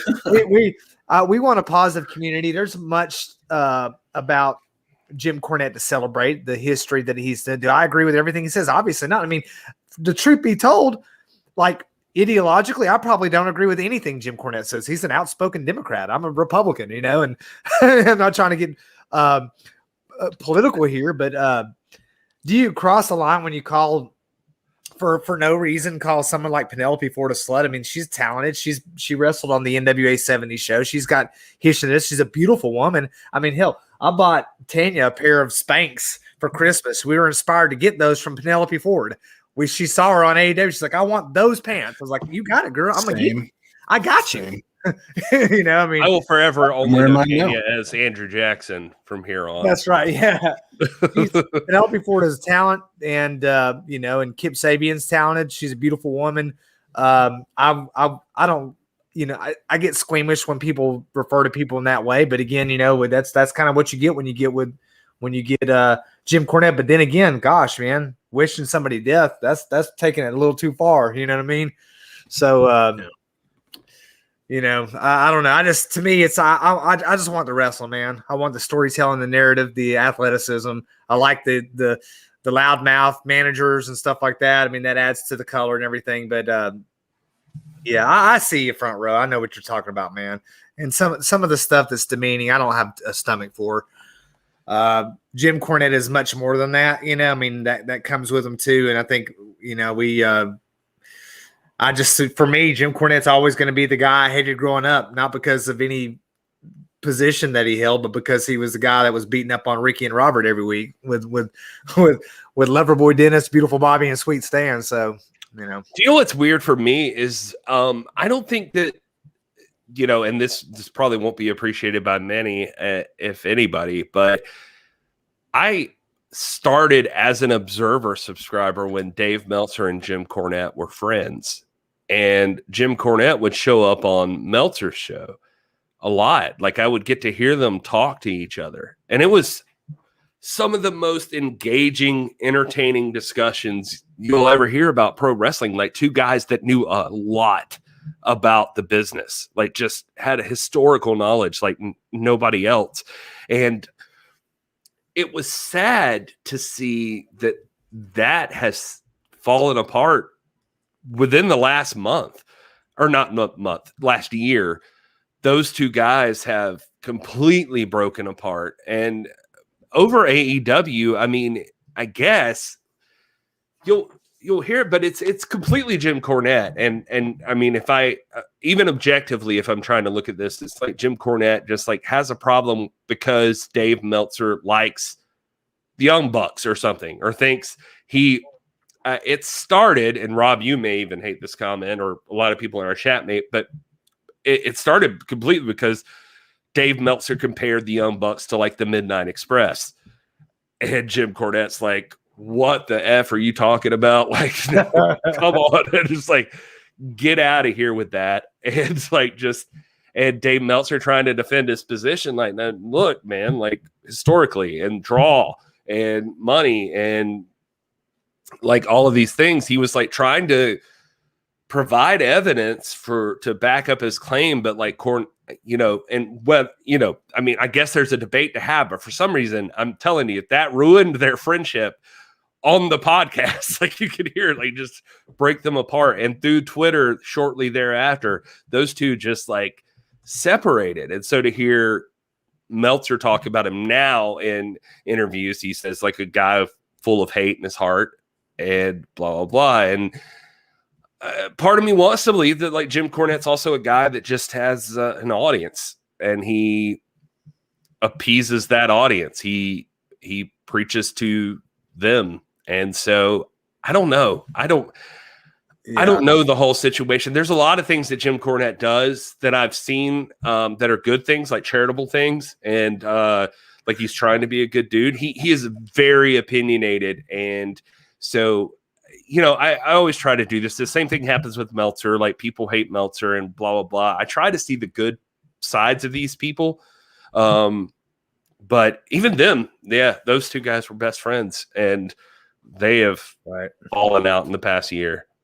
I think we just need to be charitable, even when the charity is not deserved sometimes, you know. I mean, maybe you can give people the benefit of the doubt. Maybe you can. I'm not saying, again, don't take me wrong. I'm not saying that means excuse everything. That people need to be held accountable for when they say. But if you call Jim Cornette on something, he's going to get you back. I mean, I teach high schoolers, man, and half of my lesson to them on a daily basis is teaching them to engage each other respectfully and to not answer the insult for insult. It's like Branch Rickey when he brought Jackie Robinson on board, and it's like, I need you to be courageous enough not to retaliate, not to say anything back. It's like, I can't control what you think or say. I can control my response though. And, like we're looking at here on our metrics and stuff on our podcast, we put a lot of work and effort into this, and to see someone put 6 thumbs down on a podcast that was, I think, very, very good and informative. Does it bother me? No, it really doesn't, man. I know the quality of our work and what we stand for. You're entitled to your opinion. You cannot like me regardless. That has no effect at all on what I think about you. Like the great, here you go, front row. It's like the falling out between the great John Calvin and Martin Luther. Martin Luther despised John Calvin, and John Calvin's like, whether he thinks I'm the devil or not, I think he is a prophet, an angel sent from God. So. I love these things from Dr. Rob. I will also throw in that despite what any of us think, since the conversation with or about Jim Cornette started, we've jumped up viewers. So I don't know if that's related or not, but God bless you, Corny. I guess I don't know. Like I was interested. It's weird because I think that part of me wants to believe there's a guy there that is strictly playing to his audience. That's what he's trying to do. And so he's got a store. He's got stuff he's doing. He's got podcasts to promote. Brian Lass, who's like his co-host on all those things. He's got a podcast network to promote, the 605 Super Podcast, like all of those things. So it just seems like he wants to play to that audience, and his audience expects him to step up and say something. And let's be honest, I mean, Miro's not going to do anything. Like Miro's, at the end of the day, like Miro could rip Jim Cornette in half, but that's going to require him finding Jim Cornette's house. And so, they're going to associate strengths. Obviously, the strength that Miro brings in this equation, or in this confrontation, is Miro is the beast. He's got the size. He can destroy Corny in a fight. What Corny brings to the table, though, is there are very few people on earth that can go with him word for word, man. He brings that gift of gab that very few people can carry. So I don't think many people want to stand for a tongue lashing from Jim Cornette. I've met Jim Cornette before. He's done the show here locally in Ringgold. He's very gracious to me. That doesn't mean like he's upright or anything like that, or that has nothing to do on his moral standing. But I know that, in my personal engagement with him, he was not the person that comes across on that microphone when he's showing out or when he's being the character Jim Cornette. So isn't that always the hard part, man? That's the part that drives me crazy, is like, I hear this Jim Cornette on the podcast, but I was at the NWA Power tapings where there was a signing afterwards and like a meet and greet. And I and my wife got to hang out with Jim Cornette, and Jim Cornette was one of her favorite people to meet. And Jim Cornette. And so that's what always like drives me nuts about all of this, that I can't let go of. And I know it's like a tough thing for, I don't know, this is probably like a fault of mine, but I give people the benefit of the doubt for like anytime that I can. And Jim Cornette that night, I could say, like, we walked up to him and, he was just like, "Oh, hey, honey, what's up?" And like talking to my wife, it was like very sweet to her. And he's like, and she mentioned something about it being her first wrestling show she'd ever been to. And he's like, "Oh my God, like, what did you think? Like, did it, and he was like very interested and talking to her. And he was really cool. I gave him a sticker for the podcast. And I was like, "I'm sure that you're busy. Would love to have you on sometime, blah, blah, blah." And he's like, "Okay." He's like, "I'll do what I I'll do what I can. He's like, but I drive in a caddy back and forth. And, you know, I got a tape deck. I don't know what podcast. I don't know how to listen to podcasts. I know I do one, but somebody set it up for me. And I'm like, well, I know you're busy, man. So, you know, I don't want to bother you, blah, blah, blah. And he grabbed my arm and was like, hey, man, no. It's not that I'm busy or whatever. I'm just being honest with you. And don't let that discourage you. I swear to God, he did this. He was like, don't let that discourage you. If you don't ask, the answer is always no. So don't ever not ask. He's like, I'm just trying to set expectations with you, buddy. Like, I don't know. Like, I'll try it. Like, email me. And he was very cool. He's like, but don't let what I just said stop you from asking. And I'm like, okay. All right. Thanks, man. And I don't know if he was in an especially good mood that night or what the deal was, but he was the friendliest MFer. Yeah, of like most wrestlers I've ever met. Multiple times, man. Our pass across multiple times. Again, he doesn't know me or anything like that. Doesn't owe me any time of day, but he's always been very gracious and very kind. Not what I expected, you know. And I put up Screen Monkey's comment there. The problem with being a fast gift of gab and witty is you just don't think you go. And I think that's part of it, you know, is he speaks, and sometimes he doesn't speak with deliberation. He speaks. He's so. You know, he's obviously very defensive of his legacy in the business and what he thinks wrestling should be. He obviously cares a lot about it. He does, man. He speaks out of line quite a bit, but we all do. Hell, I know I do all the time, man. I mean, I spend half of my week apologizing to Tanya for something stupid I said. So if I expect grace from people, for me, who am I not to give grace to other people? You know, I think every single one of us is. You know, has been in a position, and I hold a position of public trust. I'm a high school administrator. There are times when we've been on this very live show where I've been like, man, I hope my kids don't see this. And I get, you know, embarrassed by, and we're just, you know, hey, this is a harmless show. We're just talking wrestling and all that. But there are things that cross my lips that I would be disappointed if I heard it from my students. So, you know, I've got to check myself too. And like Paladin saying, people are complicated, man. There's no axiom that's got us whittled down to good or bad or right or wrong. I mean, I think we all, not to preach here, but we all are at the foot of the cross, man. All of us need compassion, grace, and forgiveness. So, yeah. Do you ever think your wife listens to this show and it's just like, she does. Up, Rob? She does. Yeah, she does. Shut up. I know my wife does too. That's why I'm wondering. Yeah. I think for me, it's all about, you know, I mean, there's obviously personal perception. You guys have met Jim Cornette. I have not. There's public perception. And for me, like I was saying earlier, it's all entertainment. And when it comes to entertainment, I get to choose. I get to pick and choose what serves me, right? We talk about it with wrestling promotions all the time. If you don't like it, you don't have to watch it. You know, if it's not your flavor, then, you know, you can have an opinion about it. That's fine, but you don't have to watch it. I think it's one of those things for me where it, you know, the vibe of those kind of opinions and the outspokenness and the lack of tact is just not my preferred form of entertainment. You know what I mean? Some people it is. That's fine. But it's just not for me. So when I hear stuff like that, I just kind of tune out because I'm like, you know, I'm here for the other side of stuff. I'm here for the stuff that is entertaining. I don't want to say wholesome. I wouldn't go that far. But just like, you know, stuff that doesn't feel like personal attacks. I think I'm kind of a little more drawn to that kind of stuff. So, you know, that at the end of the day, that's what wrestling is. That's what podcasts are. I mean, you may not like us, the 6 people that gave us a thumbs down. That's fine. Like, there's plenty of other podcasts you can listen to, you know?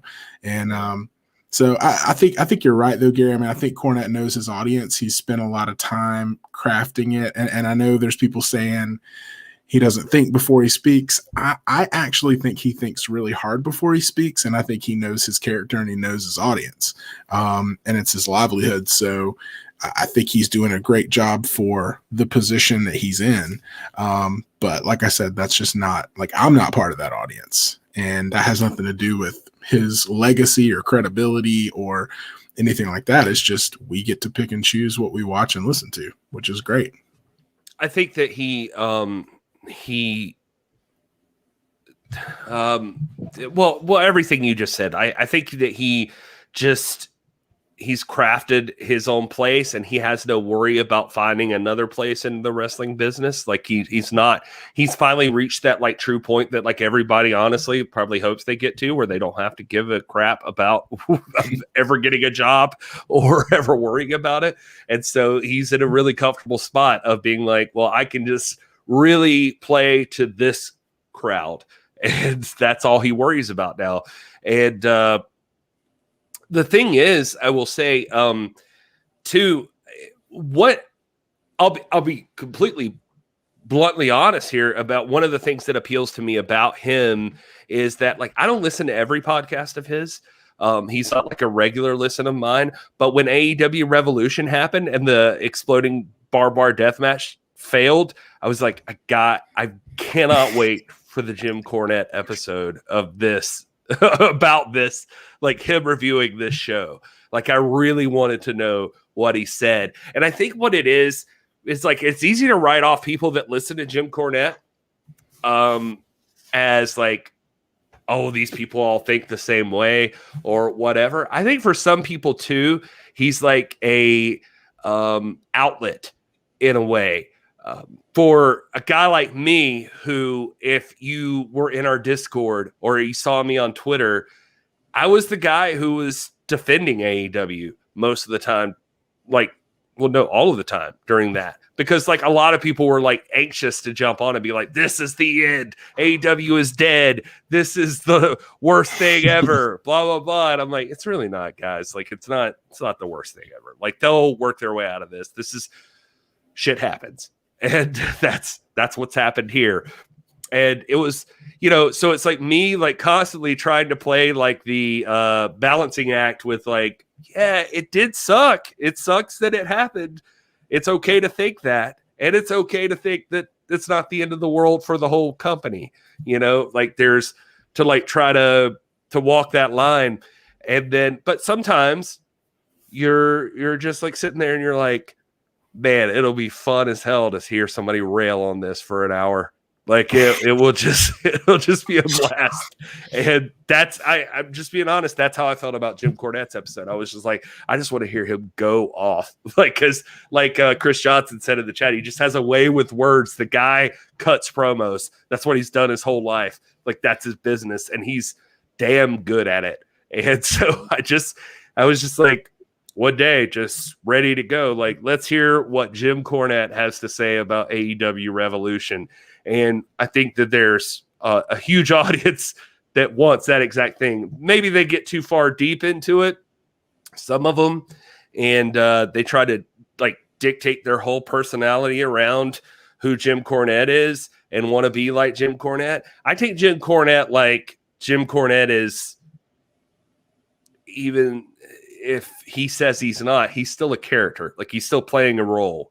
He's doing a job right now. Whether or not he would admit it, he's got a position in the wrestling community and he's playing it. And you take that with what it's worth. And, there's other opinions that are also valuable in this scenario. Yeah.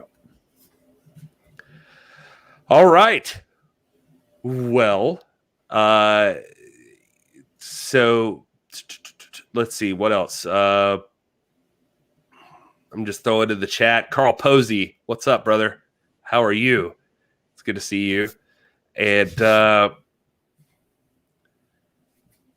don't go out of way. Let's see what's Ryan Murphy say. I don't go out of my way to make the wrestling that I don't like a personal issue. I mean, that's probably the best attitude to have. Sorry, I'm just jumping into the chat here for anybody who's listening. Just throwing it to the folks in the chat, just whatever you guys think. Scream Monkey says the thing is the amount of charity he does in the background is staggering, but is very good at being an obnoxious bad guy. Yeah, I mean, that's kind of what we're talking about. Like I don't think he's an evil guy. I mean, Paladin said that earlier and Rob pointed it out. Like, yeah, it's just, I don't think he's an evil guy. I just think he's got his spot in life and he's playing it. And, I don't think he's really concerned what anybody thinks about him is the thing. Let's see here. If you're looking for other wrestling news, I can tell you, I did save this, and I was going to bring this up earlier, but we went on a whole other line. But if you guys didn't watch MLW this past week on a Wednesday, Alex Hammerstone, he beat L.A. Park, defended his open weight championship, and it was a big deal because I didn't even know this at the time, and I don't even think MLW said it at the time, but this is noteworthy because it is believed, looking historically in some articles I found, that this is the first time that LA Park has lost a singles match that was televised in at least 10 years. Hammerstone speared this Joker, kneed him in the back of the head, got the 1, 2, 3, and that's what you do. I don't care if you ain't been beat in 10 years. Don't get in the ring with Hammerstone if you want to stay lossless. That's what you don't get in the ring with Hammerstone if you don't want to lose. Hammerstone. Well said, Gary. Well said. Thank you. This is Hammerstone. Woodland Gauntlet striking it up right here. The beefiest of beefers. Meat Mountain. That's that guy.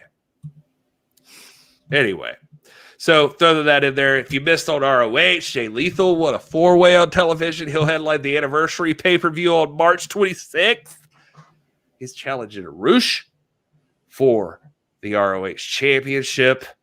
I don't know. What do you guys want to talk about? We got a little bit of time here. We got chill time. I'm probably just going to post this on the podcast anyway. I'm sorry if this is boring to the podcast. I don't mean it to be, but we're in the live show. This is a live show. There's a live chat. We'll try to say what we're responding to here. But anyway, here we go. Well, I would love to ask. I mean, we talked about NWA earlier. But I mean, in the chat, anybody, any ideas of who else we might see announced? Anybody you'd like to see show up at Back for the Attack? We haven't really gone down that road, so that might be Alex fun. Hammerstone. Okay. I didn't know if that was the same guy because you didn't yell it.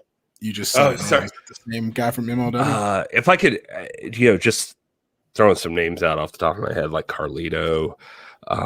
Maybe we could look at somebody. There are plenty of indie talents I've seen, but I would love to see Hammerstone.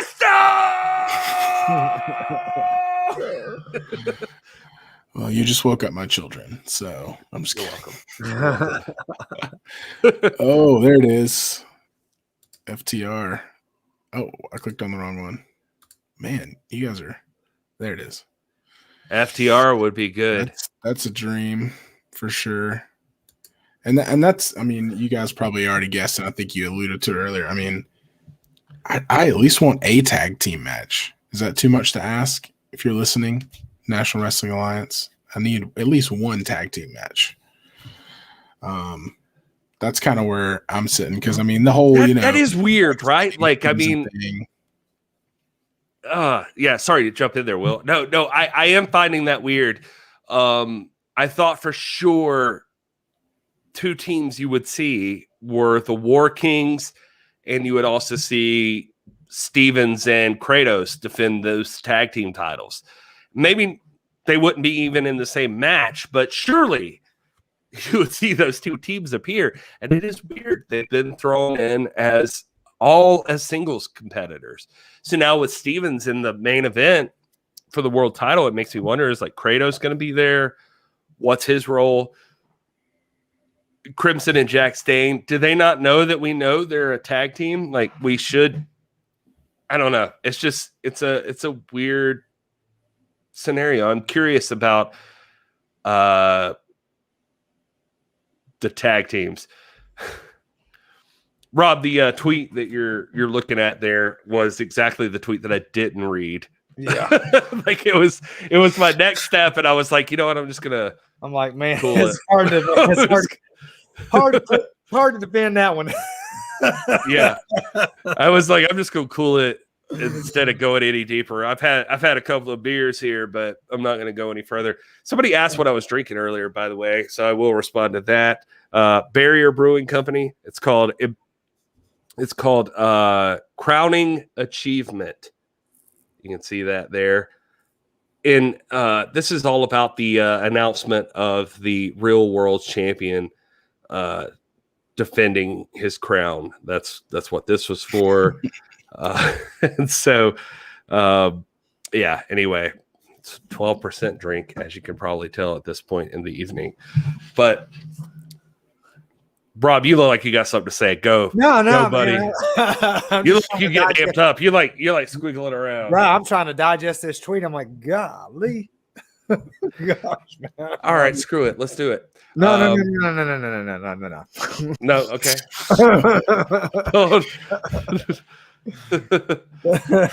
Rob don't want it on the show. He's like, no, but for real. Oh man, we all have a mutual friend who's like sending us this, and he's like ready for us to bring it up, and we're avoiding it. But thank you for pointing that out. I was specifically trying to. Let me first of all say to Rock Says 79, Hammerstone side with NXT announced 2 days ago. That is garbage. Shut your mouth. That didn't happen. No, it didn't happen. Shut your mouth, Rock Says.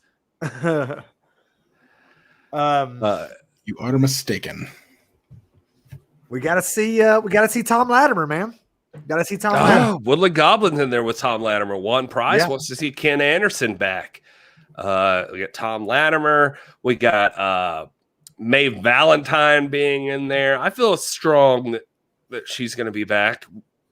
Daivari, since he's been everywhere. Man, I'd love to see Daivari. I'll be honest with you. I love Daivari and what he's been doing lately. He has been all over the place, and he's been mounting a big comeback, it feels like. And that dude's badass and looks like $1 million. Front row wants to see Masha Slamovic, Maddie Rinkowski, the Dawsons return, TR versus an AEW talent. You know, front row's gonna have his list loaded here.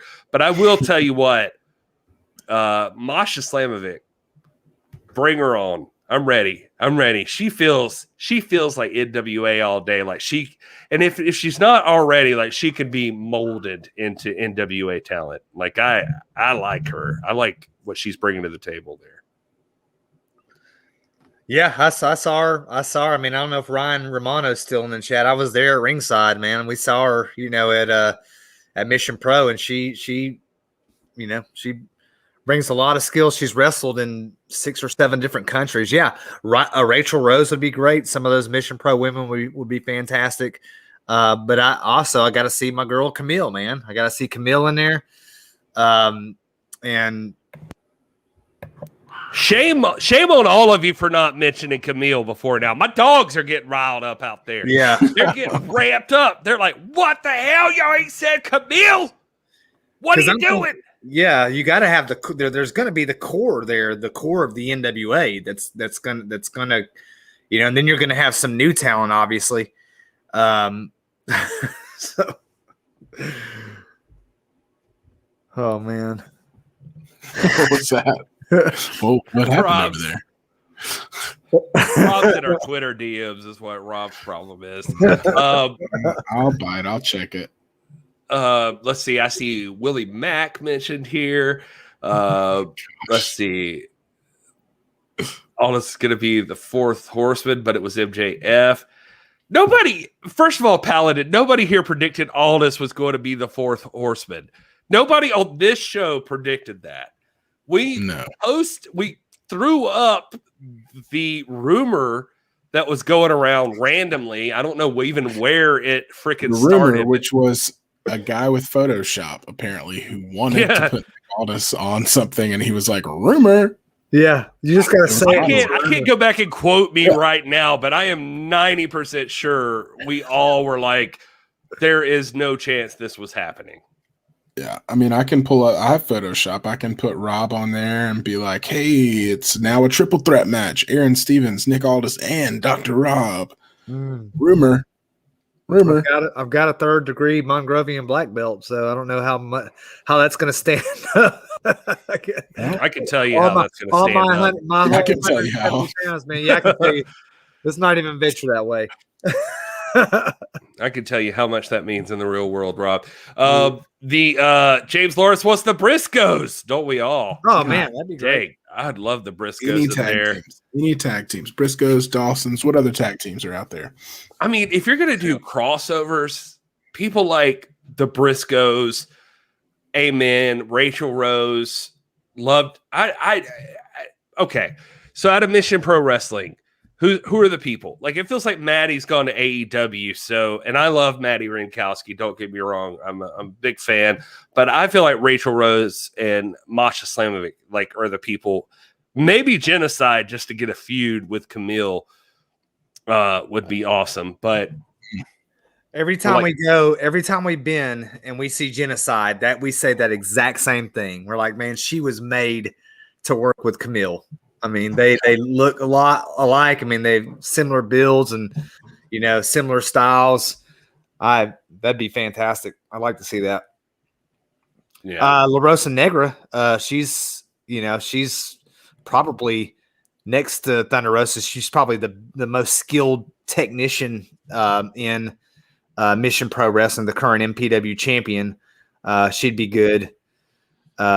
But I'm thinking, you're going to build this. I'd like to see it built around the core, that we left off with. You're all obviously Aldis, Tom Latimer, Camille. I'd like to see Sal Renaro in there. I'd like to see. I feel like Sal Renaro's become as much a part of it as anybody. Like it's weird. Sal Renaro. I don't mean to say that it's weird, like to discount him, but like Sal Renaro feels like a part of that NWA family. He's been there since day one. When Trevor Murdoch, of course, the Pope. I'd love to see Doug Williams show up. I think in this past year and in many of the different interviews that Nick Aldis has given, obviously he respects him. He learned a lot from him in his early days with the British invasion. That 90s podcast did an interview with Doug Williams, and he left that possibility open theoretically. He wouldn't discount it. I think that'd be fantastic if you're going to reform, Strictly Business. He'd be a great pick. I mean, that's just as good as the Four Horsemen. Latimer, Camille, Aldis, and Doug Williams. That'd be fantastic. Obviously Aaron Stevens. This is going to be a huge match. We're interested. I mean, I've seen Latimer's name pop up a lot in the chat, and that's fun. Oh, obviously, Tom Latimer's got to be there. I kind of took him as a given. Tom Latimer's got to be there. There is no question. Tom Latimer has to be there. Camille has to be there. Thunder Rosa has to be there. Nick Aldis has to be there. Trevor Murdoch, the Pope. Like, these are all people that just have to be there. There's no question. Like, those are you cannot deal them out. Another one I would say that I really hope that they figure out is like, and Allison Kay feels like a fixture with Allison Kay and Marty NWA. Bell. Yeah, I love Allison Kay and Marty Bell. I hope that we see more out of them. There's the one beautiful part about the David, you mentioned it here, Matt Cross. I thought about him earlier and I wanted to bring it back up. He also mentioned earlier, by the way, Damien's on top of things. He mentioned Hawks Aries, the Best Kept Secret, which was like the Koloff dynasty now, I think. Isn't that right? And Colby Carino, George South. He's talking about these Circle Squared people. My God, yeah. Any of them. What the beautiful part is, I think, about the NWA, that the NWA could be, is just this crossroads for talent to like pass through, like just so many talented people just vying for position, like trying to make a name for themselves, trying to prove themselves as top level individuals in the business. I think that there's so many opportunities for that here. I hope we get to see all of those. Yeah, those Circle Squared people. Freya the Slayer is another one of those people I saw on the Circle Squared. I liked her. I hope she shows back up. Yeah, and Brendan, I see you. You're saying no mention of the filthy father, Chris Dickinson. I believe you mean the dirty daddy, sir. Chris Dickinson. Yeah, my God. I think Chris Dickinson, Nick Aldis, Real World's Heavyweight Championship feud is money beyond all money. Like that's an excellent idea for a feud. Or Chris Dickinson and Trevor Murdoch. Oh my God. Just give me it. Like, just down and dirty in two different matches. Like, Chris Dickinson, that's the beautiful part about the filthy father, the dirty daddy. Chris Dickinson is he's got this, like, brawler side of him, but he's also a skilled grappler. Like, he's he could go, like, as far as technically.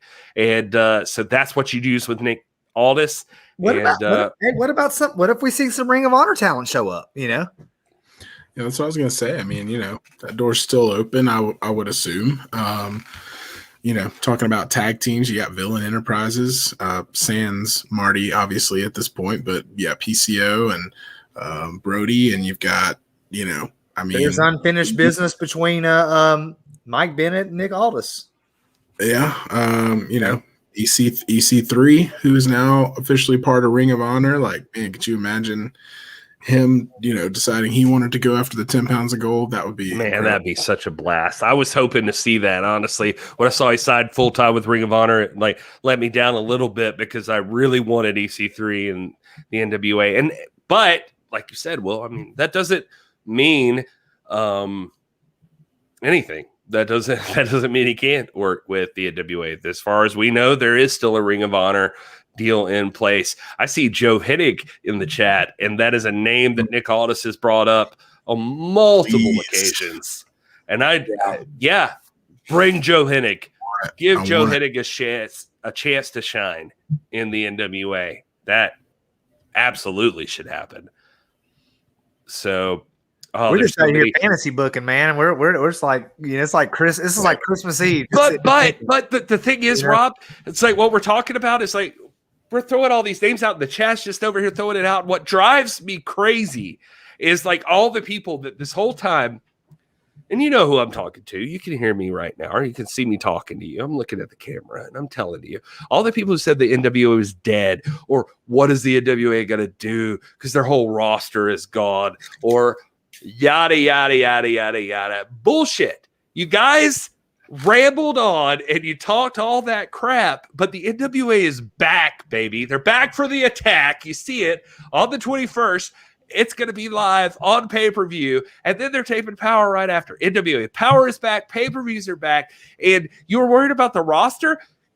We just spent a half hour just naming off names, like fantasy booking a roster for the NWA. There are more than enough talents available to fill this roster that you all want to see pass through in an NWA ring. So don't tell me that there's nobody left. Don't tell me you're worried about who they're going to book. The NWA is fine, and the NWA will create matches. They will create opportunities for younger talent to come up, as you see with Slice Boogie, Jordan Clearwater. They'll create talents or create opportunities for talents that perhaps have missed their original shot to come back and make another. The NWA is the proving ground. If you want to reestablish yourself or establish yourself for the first time, the NWA is where it's at. That's the place to go. So this is a shout out to any talent out there that's looking for an opportunity. That's where you want to be. NWA Power. Anybody who thinks that there's a lack of wrestling talent in the world, watch NWA Power, because they're going to pass through there. That's the spot. That's what all of you should be watching for. You're looking at it right now. Look at AEW. Look at the people you care about. Look at Ricky Starks in a top level position. Look at Eddie Kingston in the very main events. These are people that came through NWA. Don't tell me that there's not people out there. You didn't give a damn about those people beforehand. And that's not on them. I just mean you didn't. They weren't on your radar for a little while. And when they passed through NWA Power, they showed up on your radar. They mattered again. And that's what you should be looking for with NWA. And I think in a place like the NWA, built around prize fighting and all that, the good, healthy, pure alternative to what we're being fed constantly, this is a place where people can come and hustle and earn that recognition and respect and that acclaim, which people like Ricky Starks did and Eddie Kingston did. So it's coming back, man. We've been waiting for this. It's like it's again like kids on Christmas Eve, man. I cannot wait. I'm so pumped. I don't even know how I'm going to make it through this week, until we get to Sunday. So excited. And we told you again, we're not here to gloat. We told you the facts, and we haven't changed our tune on that one bit. But if you were one of the naysayers, guess what? We forgive you. All you have to do is tune in and watch, and we welcome you back to the family. Well, I'm a little bit here to gloat because I just felt like we had to say it so much. So I feel like we get our moment. We get our moment, right? We're not going to dwell on it. But that was my point this whole time, was just that, people are saying, Ricky's gone, Zicky's gone, Eli, who's left? People kept saying, who's left? And it's like, when Power first started, who was there? Nick Aldis and Tim Storm. And then look what they built. You know what I mean? So don't sit there and act like, NWA Power launched with Nick Aldis, Tim Storm. You had a 10 pounds of gold series with some other people in there, but they didn't have like a roster to write home about when they started. And it quickly became the favorite show of a lot of very respectable, educated wrestling fans like us. And they can do the same thing again. You know what I mean? And it's not even doing it again. It's just continuing what they were already doing. So it's not even like a change in direction or anything. It's just a pandemic hit. Some other things happened. Things had to go on pause, and now they're starting back up. So, we're a year from now, we're going to be talking about all these other names that we may not even have on our radar right now, but because of NWA Power and this return and starting back up, we're going to know them very soon and know them really well and be really impressed by them, just like we were Ricky Starks and Zicky Dice and, Eddie Kingston, all these people that were introduced to us the first time through NWA Power. So anyways, yeah. That's we've been saying it. It's confirmed. Now we can just sit back and enjoy it. Not only was it, to hop on what you were saying there, Will, not only was it one of the most venerated shows when Power launched. You already had all the buzz created by the 10 pounds of gold series. When Power launched, it was immediately venerated by like purists like myself, like guys that care about history like us. But it was also, at the same time, it was the freaking coolest thing going, man. It was the buzz of the whole wrestling world. Tim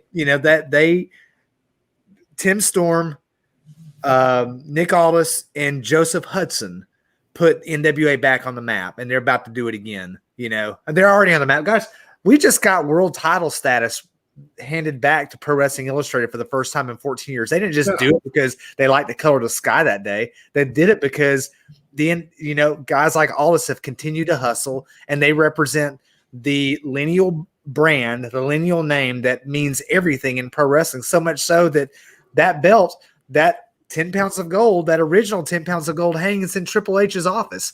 It's universally respected. It's not going to take that much effort to get over again. That enthusiasm is already there. But I'm going to tell you, man, NWA is coming to bring it, and we're going to see history made on Sunday.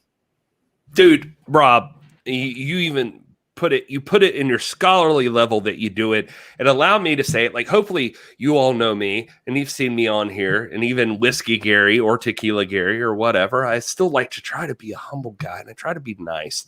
I try to be understanding. So allow me to say this, and you take it seriously, that the NWA is coming back, and they're coming back with a bang. Y'all ain't ready for everything that's coming back with the NWA. We're getting ready to start projects Like we're all in on wrestling history. We're even getting into, like, if you're listening to the wrestling podcast that we're doing right now, the history, we're about to dive into the NWA. The NWA's got stuff coming up within the next week that is going to just be fantastic. The NWA is coming out of the gate hard. Like they are ready to go. This is a big deal. This return is legit. They have signed with Fight TV, people. It's signed, sealed, delivered. This is happening. The NWA Power is back, and entire states are recognizing this. You're going to see this happen. It's this is an exciting time. Georgia recognizes the value that NWA brings. We recognize the value that NWA brings. Fight TV recognizes the value that the NWA brings. The pandemic screwed some stuff up, man, but the National Wrestling Alliance is here for real and to stay. And it's not going away, man, despite how much some of y'all, and you know who you were, tried to talk some trash and act like it was. It's okay. Like Rob said, we forgive you. Or like Will said, we'll gloat. But you were wrong. And we're happy you're still here. And no, I'm just taking I just take mental notes all along the way. I've been accused of having like a photographic memory, and I don't really forget stuff, and I don't typically hold grudges, but I'm just taking mental notes of all the comments and all, you know, the conversations we've had with people that have been like, oh, there's no one else that can do that, and oh, who do they got, and blah blah blah. And it's tough, man. You want to be the good guy. when the time is right, and I even saw a comment in our chat tonight. I don't know who it was, but it was, you know, somebody saying like, oh, well, nobody works the mic like these guys. I'm gonna bring that comment back up in 6 months when we have a full new list of guys and girls in the NWA who can now fill out that list, because you didn't know any of those people 2 years ago, 3 years ago. So it's evolving. Wrestling is always evolving, and the NWA, from its modern inception with William Patrick Corgan and this modern iteration of NWA that we know, has always branded itself as a place for people to come in, make a name for themselves, and elevate. That's what they're for. So there's going to be people that you do not know their name today. You don't know their name today, but 6 months from now you will, and they'll be on that list of people that you just mentioned, your Eli Drakes and your Ricky Starks and your Zicky Dice. That will be on par with those people. So yeah, I'm taking the notes. Don't worry. I'll remind you. If you forget, I'll remind you. Well, I love the idea that you're talking about always evolving, and the NWA is literally a place built to evolve. Like it's a place built for performers, for wrestlers, for people to come in and evolve themselves as an act in the pro wrestling industry. That's what it's there for. That's what it's always been. This is the place that you move into, and you better bring your A game. You better step up behind the podium. You better step up in the ring. This is the spot where you make your name, and it's worked. It worked already. It's kind of the front row in the chat just saying the NWA is the hub of pro wrestling, and you couldn't have said it better, front row. That was a brilliant way to put it. It's the place, and people. It's almost disappointing how fast people can write things off, but this is the spot. This is what it's built for. This is where you go to establish yourself. And look at the names that are out there right now. Everybody in the goddamn world knows who Thunder Rosa is. People know who Eddie Kingston is. People know who Ricky Starks is. People know who Nick Aldis is. Like, there are plenty of names that have been established just from the NWA. Yeah, I mean, it's like, you know, we've. I never get in debate before, but before this year, never got used social media as a platform. Heck, I wasn't even involved in social media really. We just started TikTok, you know, just a few months ago, and Twitter became active on Twitter this year. But it spent so much time engaging people, gotten so many frustrating debates, got unfollowed simply because we preach the gospel of the NWA, and that is that the NWA is the promotion that's rooted in history. It's the one that's there at the foundations of the modern sport. Even before that, even back to the 1860s, you can find the God Part or the Omega Strand there in the 26th New York Infantry Regiment with James Hiram McLaughlin. I mean, that legacy that goes through Orville Brown, through Shohei Baba, through Whipper Bill Watson, to Lou Thesz, to Gene Kiniski, Dory Funk Jr., all the greats that didn't hold the title, like Nikita Koloff and Magnum TA, and the people that that very well could have. And now when he walks out, when Aldous walks out with that beautiful 10 pounds of gold, carrying not only the weight of the promotion, but really the weight of the entire history of our great sport. How can you say the NWA is not going to exist, man? How can you say that it's going away? It can't go away. It's like we said before. A world without the NWA is like a night without stars. It's impossible. It's the meta promotion. It's the one essential promotion. I can see a world. I mean, is it likely to have a world without WWE? No, and I wouldn't even want it to, but it's impossible to have a world without the NWA. It's back. We said it was coming back. We won the argument, and guess what? You're forgiven. You're forgiven. All I need from you is to buy this pay-per-view, to tune in to Power, to rejoin, come back in. We welcome you back into the fold. The NWA is back. It never went anywhere.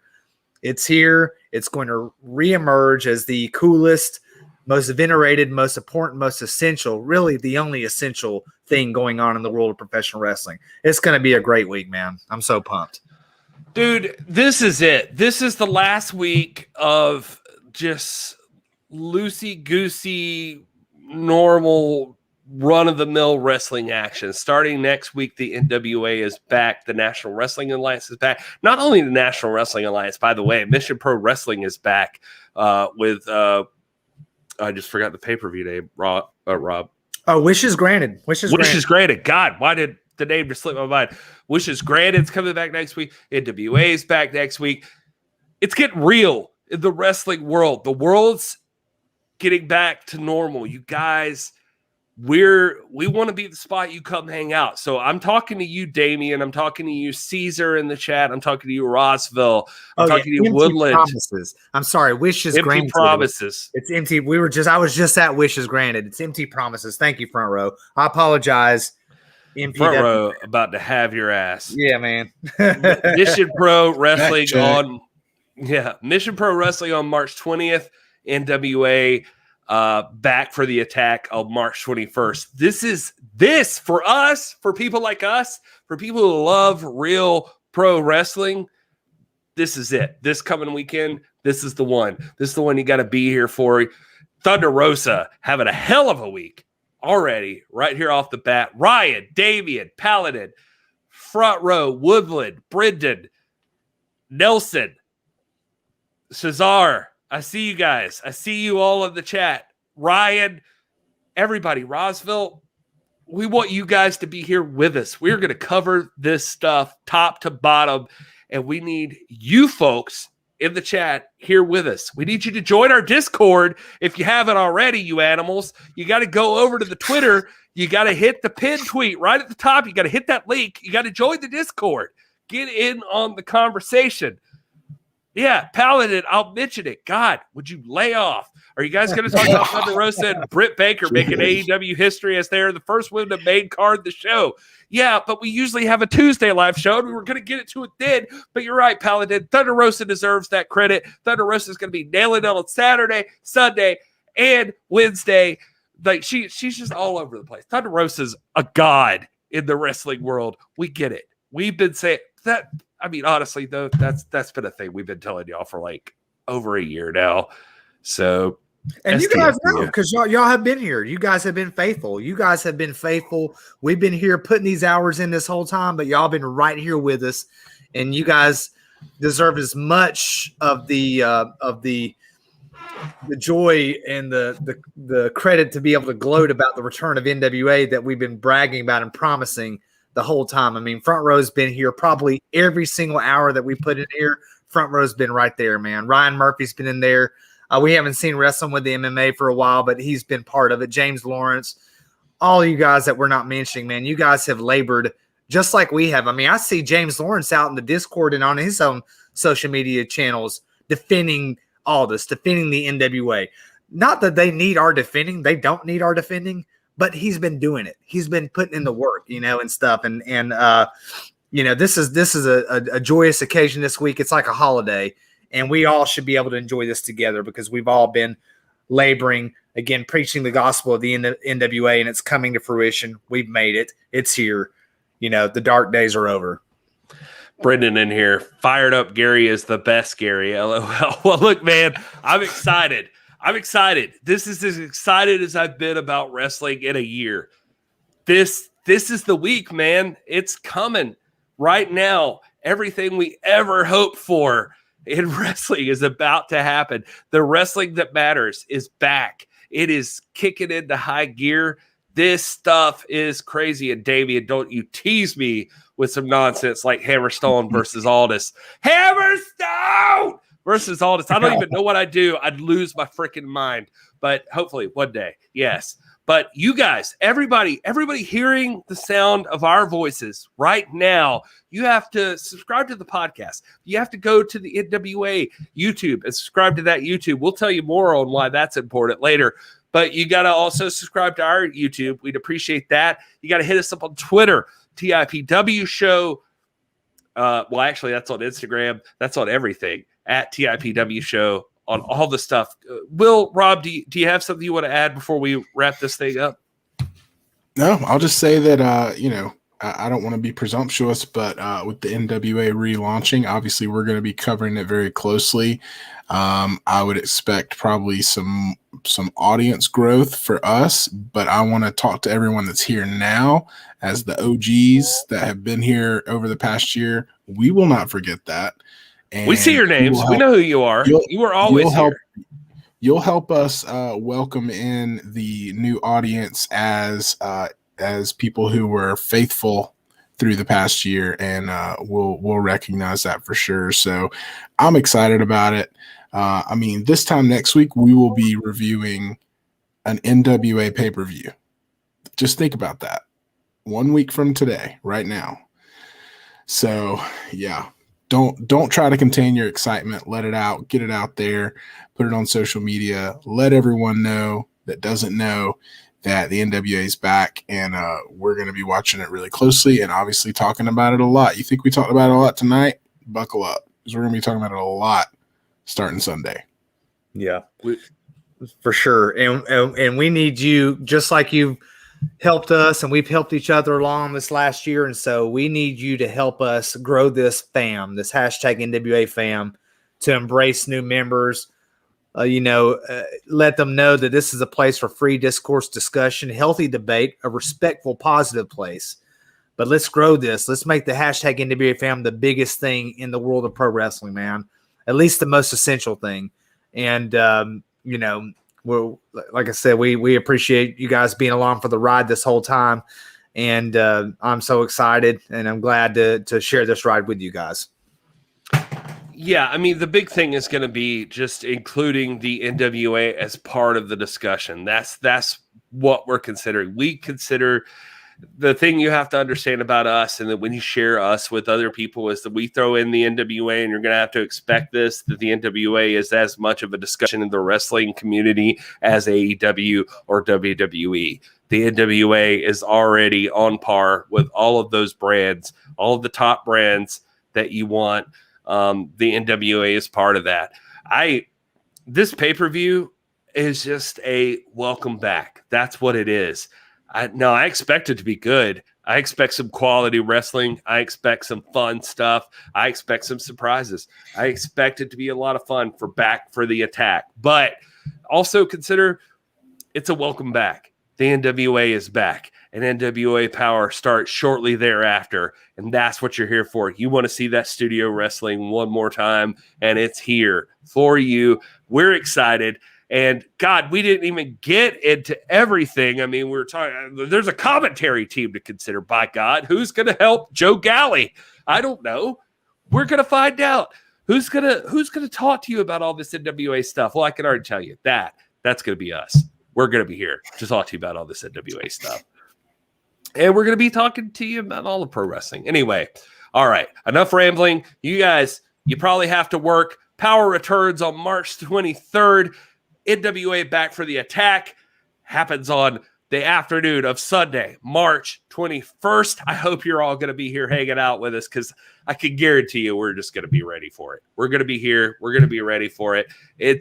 I'm so excited. I can't even tell you. I'm just so pumped up. But anyway, we all got to go to bed. Monday is tomorrow. We already lost an hour because of the stupid time change. I didn't even know that till I woke up today. I didn't even know it was a time change. I thought I woke up at like 7 o'clock in the morning. It was 8 o'clock in the morning. I didn't even know that. It was like, oh my God. Anyway. All right, but thank you guys for being here. That's at This Is Dr. Stinson. That's at This Is Will Martin. I am at This Is Gary Horn. We are at TIPW Show on all the things. Please tell people to subscribe to this channel. We need to hit 1,000 people so that this is a profitable channel for us, so that our wives don't hate us for doing this all the time. That they're like, hey, this actually does make money. This actually pays for itself. That's good. That would be super cool of you guys to help make that happen. And anyway, love you guys. Seriously, though, thank you. Screen Monkey, Paladin, Front Row, Damian, Woodland, all of you guys. All of you guys that show up here, Ryan and everybody. I mean, I can't even name all of you. You're so cool about showing up. And everybody who listens on the podcast, if you're hearing this, thank you so much. Thank you, Brendan. We'll see you next week. Actually, we'll see you, God, I don't know. I guess next week. We'll say next week for Back for the Attack. It's coming. There may be more stuff before then, but we'll find out together. We love you guys. Follow us on social media. We'll let you know. Join the Discord. Pin tweet. Top of the tweets. All right, I'll shut up. Thank you so much for everybody hanging out.